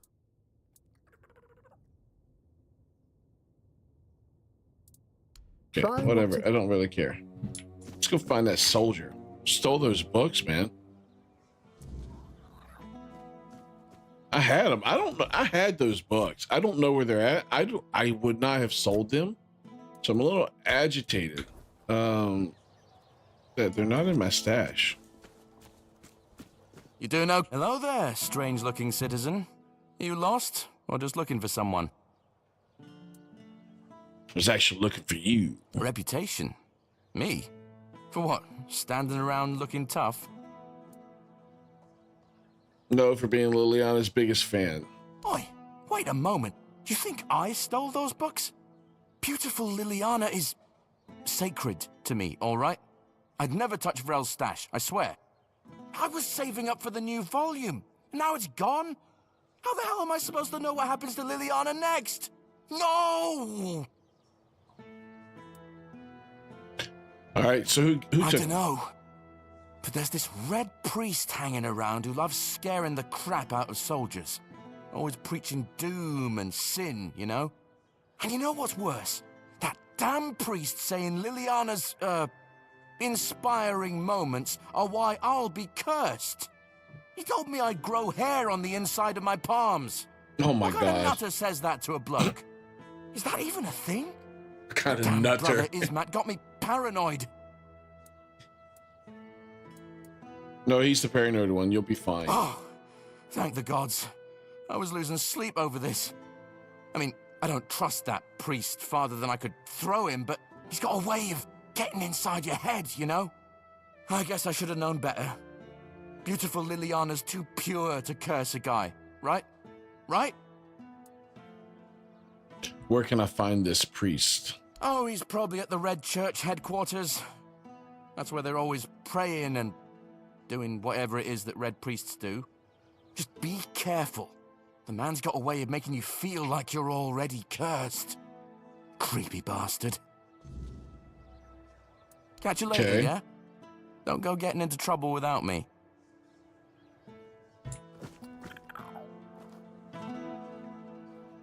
Going to bed? Alright, love you, baby. What? Which boss? Oh, and where winds meets? Nice to see you. Did you find the 3 kids? Huh? Nice to see you. She's there. Yeah, but I didn't look, and then it was telling me to go back.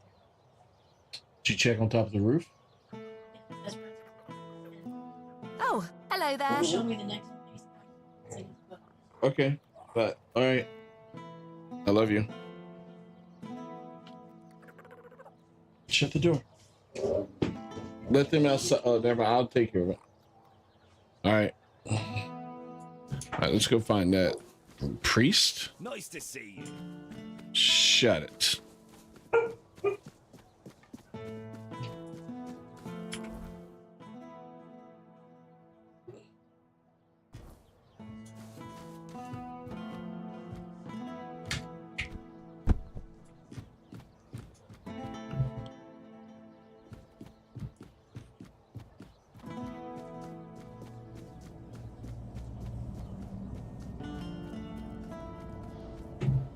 These books are important, man. We got to solve this crime. Smut needs to be protected.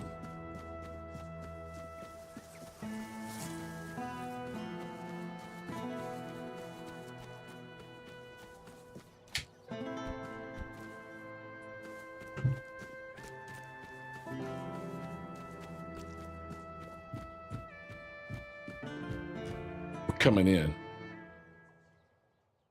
Where's the books? Where's the smut? Sanctified martyrs. Through blood we strive for purity. Through purity we serve the people.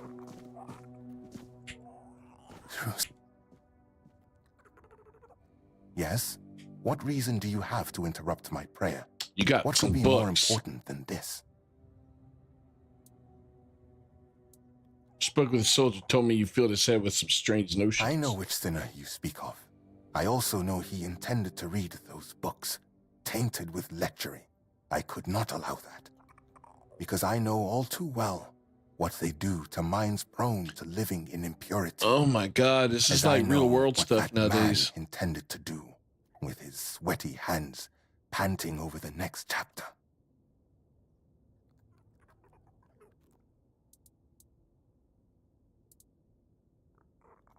You say you know all too well the dangers these books can do.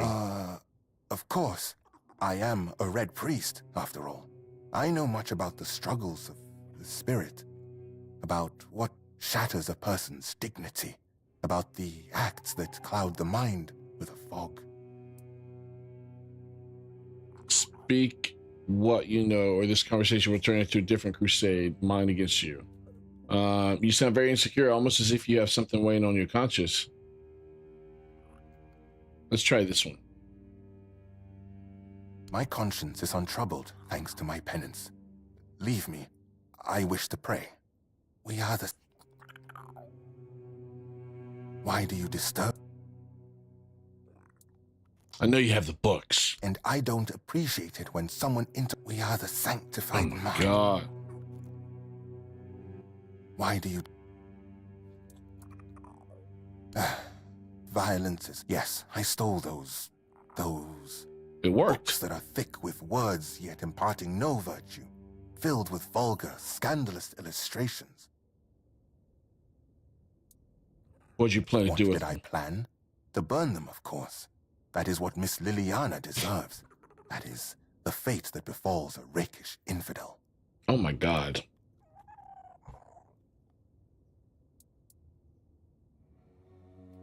Miss Liliana. Yes. You heard correctly. Do you think I don't know what's in those books? I won't deny it. I took a peek inside. I needed to understand the sheer scale of He's gooning out himself. We are dealing with.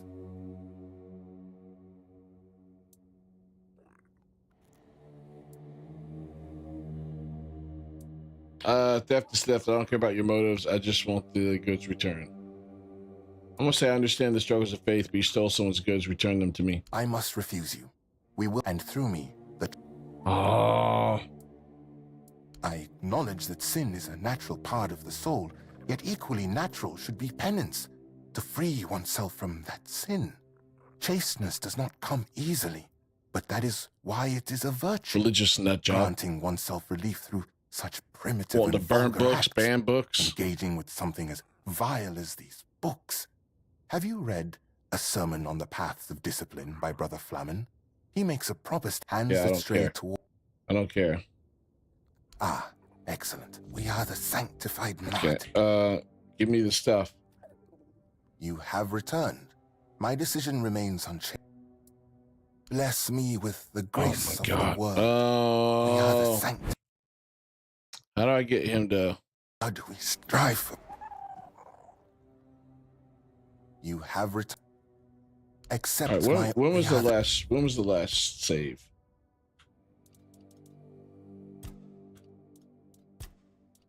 It is 11:21. It just saved. We'll go back to 11:17 potential. Let me kill him. See what happens. Sanctified martyrs. Through blood we strive for purity. Through purity, we serve the people. Through service and duty, we ascend to Can I not kill him?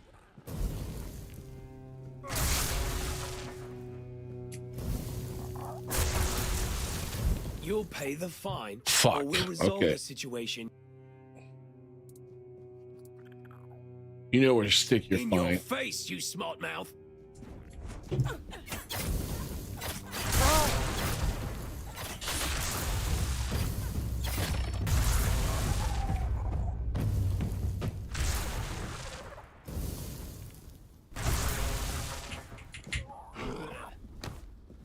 You have the stuff on you? No. Where's the books?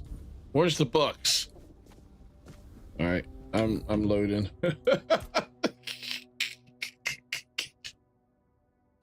All right. He didn't give me the books. We are the sanctified martyrs. Yes? I know which, because I'm gonna try to go through this dialogue. About... Because I'm trying to get the books from him. I am not sure what you were trying. Please, just go. We are the sanctified... Yeah, shut up, dude. Why do...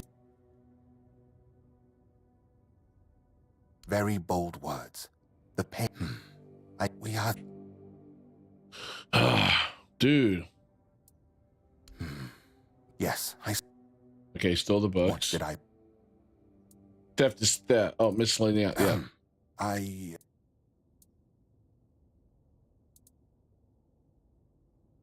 I must refuse you, and through me, may the prophets bless you. I shall return to my prayer. He wants to return the... He doesn't want to return the books. I need to understand why he won't return the books.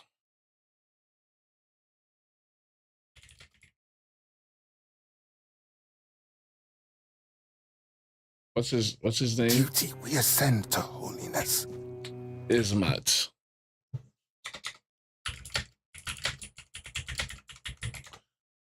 Let's see if I can figure this out.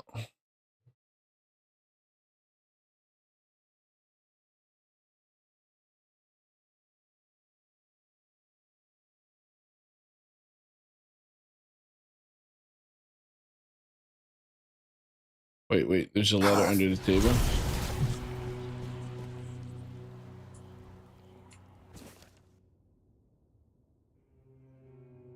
We are the sanctified martyrs. All right, try this. See what happens. You have returned. My prayer and penance create. Fuck. We are the. All right, we're gonna load this one again. He stole the smut. I'm trying to get him to return the smut. I don't know what happened to all the smut in my inventories now. I had the books, and I don't know what happened to them. Sanctified martyrs.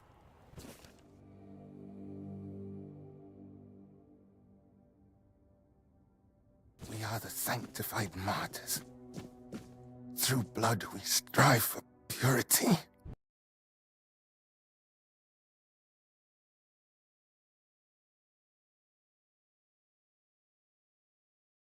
And duty we ascend to holiness.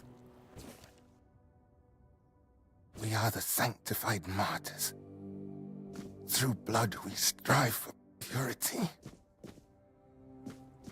Through purity we serve the people. Okay, I don't need to steal these books, right? I just need to read them. We are the sanctified martyrs. Through blood we strive for purity. Through purity we serve the people. Through service and duty we ascend to holiness. Okay, where's the other one? It is there not it is. the act alone, it is what we are the sanctified martyrs. Talk to this man and choose dialogue options focusing on sin, virtue, and penance. Okay. We serve the people. Yes? I know it because about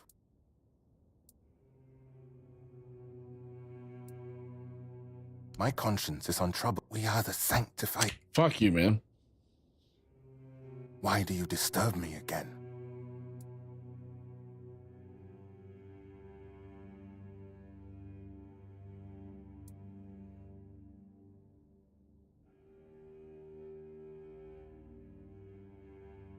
The validity of any we are the. Fuck, it's not working. Why do you very bold?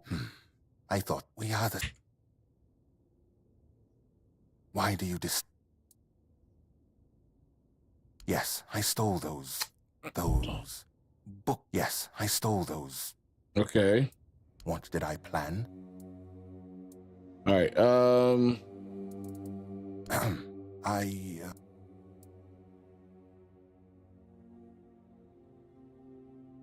I'll try this again. I must refuse you. We will not return. He refuses every time. Yeah, I'm watching this video.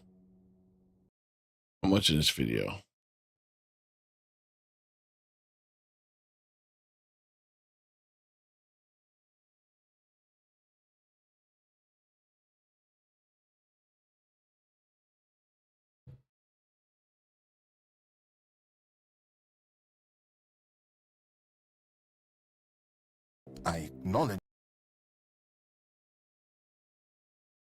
Be penance to free oneself from that sin. Chasteness does not come easily, but that is why it is a virtue, granting oneself relief through such primitive and vulgar acts, engaging with something as vile as these books. Have you read A Sermon on the Paths of Discipline by Brother Flamen? He makes a proper statement about those types of deviations.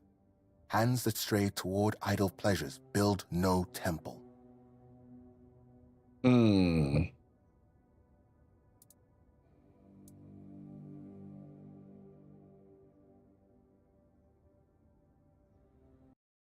So, what is someone like you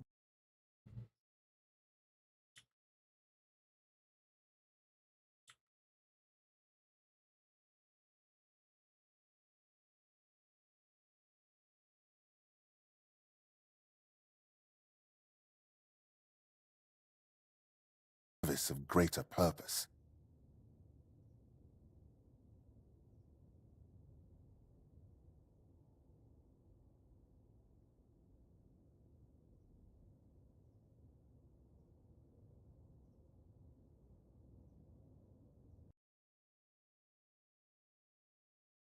Okay. All right. So, I think this is... Of course it serves a purpose. A vain and impure one. Such self-gratification weakens the spirit and body. It's the heart to submit to every fleeting whim. Meanwhile, to be men means resisting those whims, holding back the hand from striking, restraining the hand from depravity. How can a man be ready to protect his loved ones if he's so willing to blind himself through sin? Just to remind you, a blind man cannot fulfill his service either to his kin or Kay, which makes him barren and forever lost. Okay.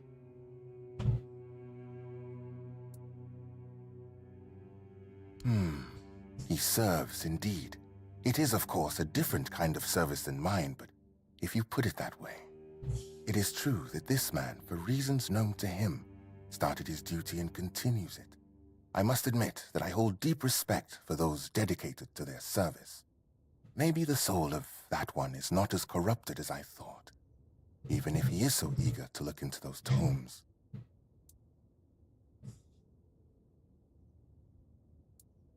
I fear that sometimes this tone is necessary in priestly service. We know human nature all too well, do we not? Avoiding an admission of guilt does not mean avoiding punishment. Someone may treat my teachings with disdain, but ultimately, they will still stand before Kay and her word. Your words, however, are wise, and they lead towards reflection. Yeah, have a good night, Zell. Appreciate it, man. Of modern humanity. I'm not going to be far behind you, honestly. Stripping purity from every aspect of life, you kill holiness. And then, in the face of life's hardships, you ask where grace has gone.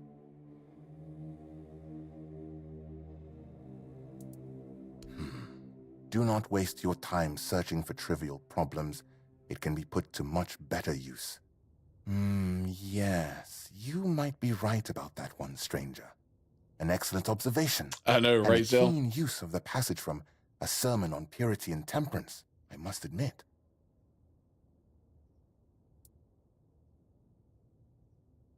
This is not about control, my child, but about opening the eyes of those who Man, this dude see. talks a lot. I just want the books. Would it not be better if each of us were Just want ready the books. to receive the prophet's word? A body that succumbs to temptation is a weak body. That is precisely why we must maintain purity, to be ready at any moment to receive the grace of the prophet. As Brother Flamen says, treat your body like a sacred place, not a disgusting brothel, as the pursuits of bodily pleasures is like blindness. Through understanding and grace, that is a fragment where Flamen was not mistaken. It is difficult to interpret it otherwise. Nevertheless, the matter here is different. It has been stated many times how such acts dull the human mind. Such pleasures are like gathering rotting apples, unproductive at best, and poisonous at worst.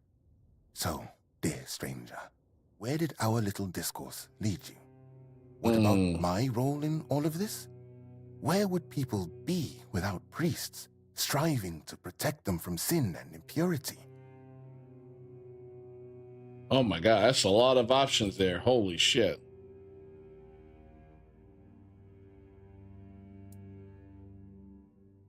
Their own business? And what about dedicating the body to Kay? About the fact that each of us becomes a vessel in which her word can resonate?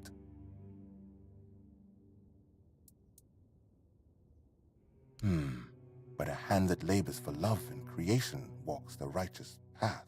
I suppose, then, that those who succumb to temptations can still do good. Speaking with you has been profound. I believe it was Kay herself who led our paths to cross. Okay, give me the books. Deeply for this dispute. You've left me with much to reflect upon. Of course, I'll return your books, For now, I can't decide what should be done with them. It's your call. Oh, nice, nice. Thank you, thank you. Finally, freaking A. All right, all right, all right, all right.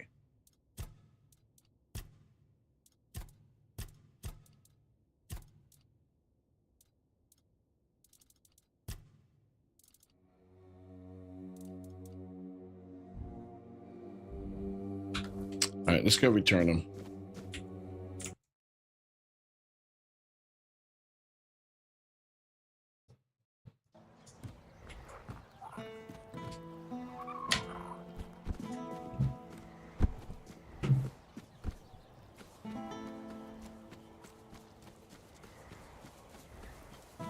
I think it's upstairs, so we're gonna go upstairs.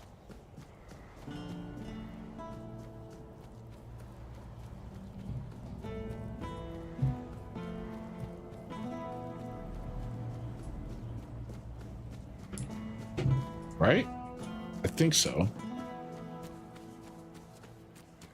There we go. Got the right spot. Careful with that.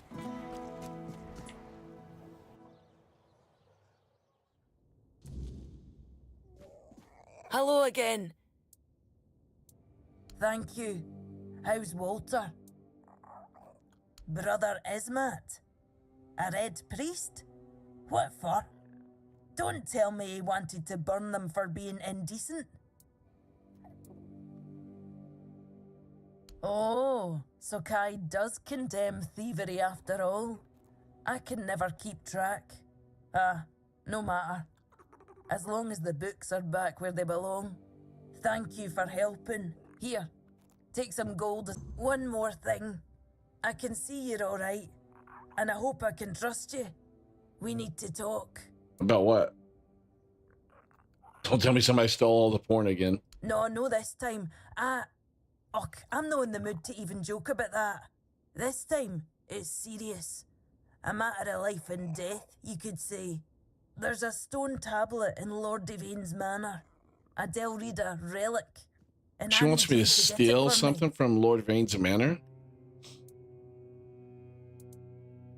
The tablet was made by the Theud tribe and given to House Tarian as a token of friendship between the Delrida and the people of Cunacht. It's cursed, I suppose. Look, I'm no Theud. I don't pretend to understand their magic. But I do know the tablet causes nightmares. The thicker the weirdness, the worse they get. And, well, we all know what happened to Lady Maeve. If that tablet killed her, it can't stay in the manor. What?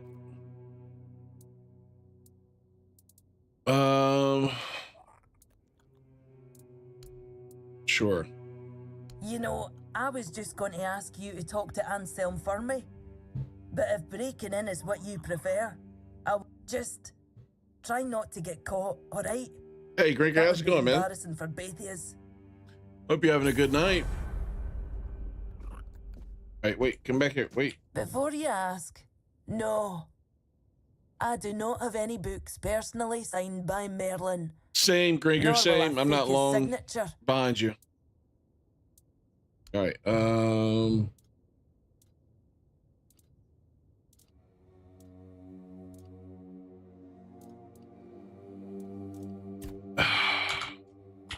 I gave you the books back. I figured you would have them. That's not the one I'm looking for. That's not the one I'm looking for. That's not the one I'm looking for either. That's also not the one I'm looking for.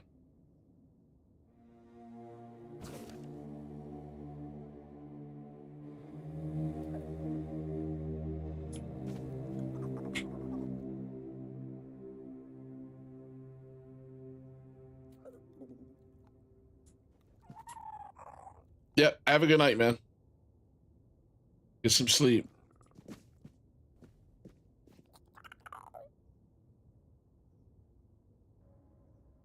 Oh, man, did they remove this one?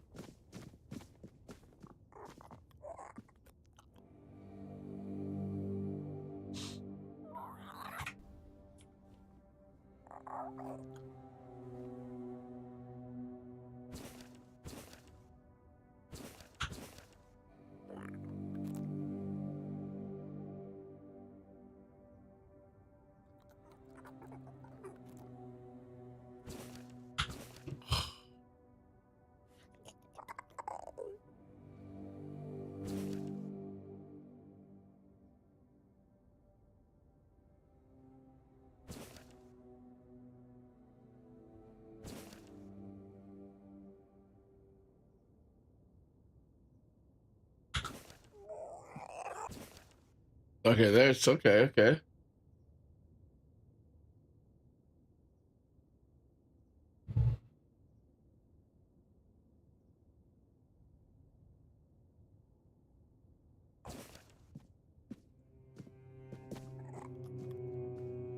I had all these. I don't know what happened to the books. I don't think I sold them, but maybe I did. Maybe I did. Or I have to steal them. I have to steal them. I have to steal them. All right. Well, I am starting to hit a wall, so I'm going to end it here. It's about 20 minutes early, but I've been yawning a lot tonight. If you guys have been paying attention, you've seen me yawning a lot. It is what it is, unfortunately. Just getting tired, and I appreciate everybody who's joining the stream. Hopefully, you guys will be back Wednesday. Wednesday, I may move back to Elden Ring. We'll see. These games are always tough for me. I've never finished, as much as I enjoy playing these, I've never finished games like these. Never finished Oblivion. Never finished Skyrim. I don't know why. I tried KCD2, which is kind of similar as well. Didn't finish that one either. So it's we'll see what happens. We'll see. I'm gonna probably pick this back up later in the week, and we'll see what happens. Holidays are coming up too, so that may also impact my stream schedule. We'll see. So, all right. Well, listen, guys. Have a good night. I appreciate everybody who joined the stream, and I will talk to you guys later. Oh, that didn't do anything. I was hoping it would.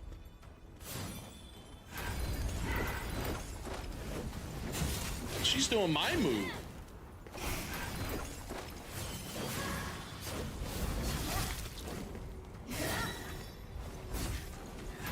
I'm gonna die. Are you telling me?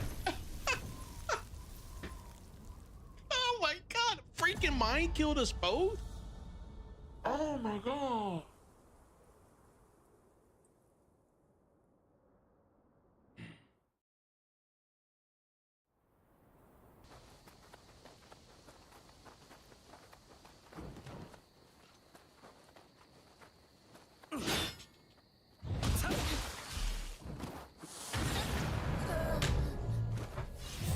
I didn't expect him to do that close to me. I wasn't ready for it. I'm so tired of dying. I'm about to go play like Barney or something where I know I can live.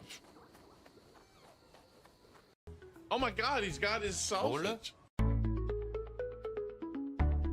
Kiss her? Let's go with kiss her, because it says kiss. We gotta do it. 싫어? 형 소세지 말고. It said her, not him. 우유만.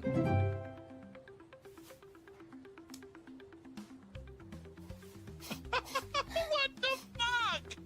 It said kiss her, not kiss him. Oh. Okay, I'm gonna send this back down because I'm gonna need it. All right. Let's get my stuff again. Motherfucker! Where the fuck did you come from? God.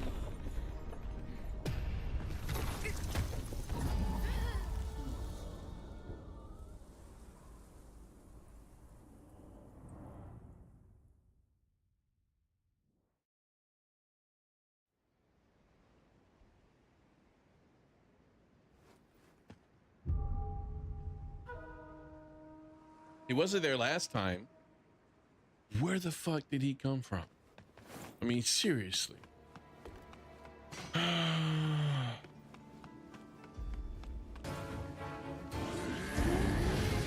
find out.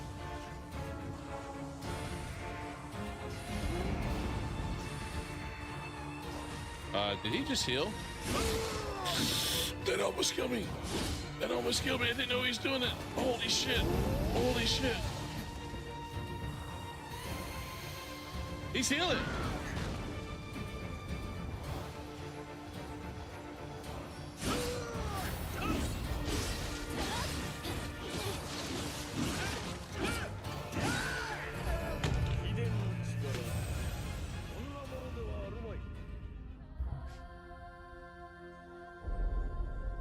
What are you talking about? Sato was much harder than this. This guy I'm actually standing a chance against. The guy you're talking about, I had.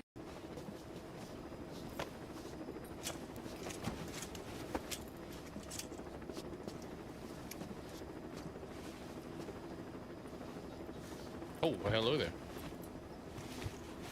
How come she's wearing a different outfit? I thought she couldn't breathe if she had clothes on. You know, she's suffocating. We're suffocating quiet here. She's gonna die. We gotta take her clothes off so she can breathe.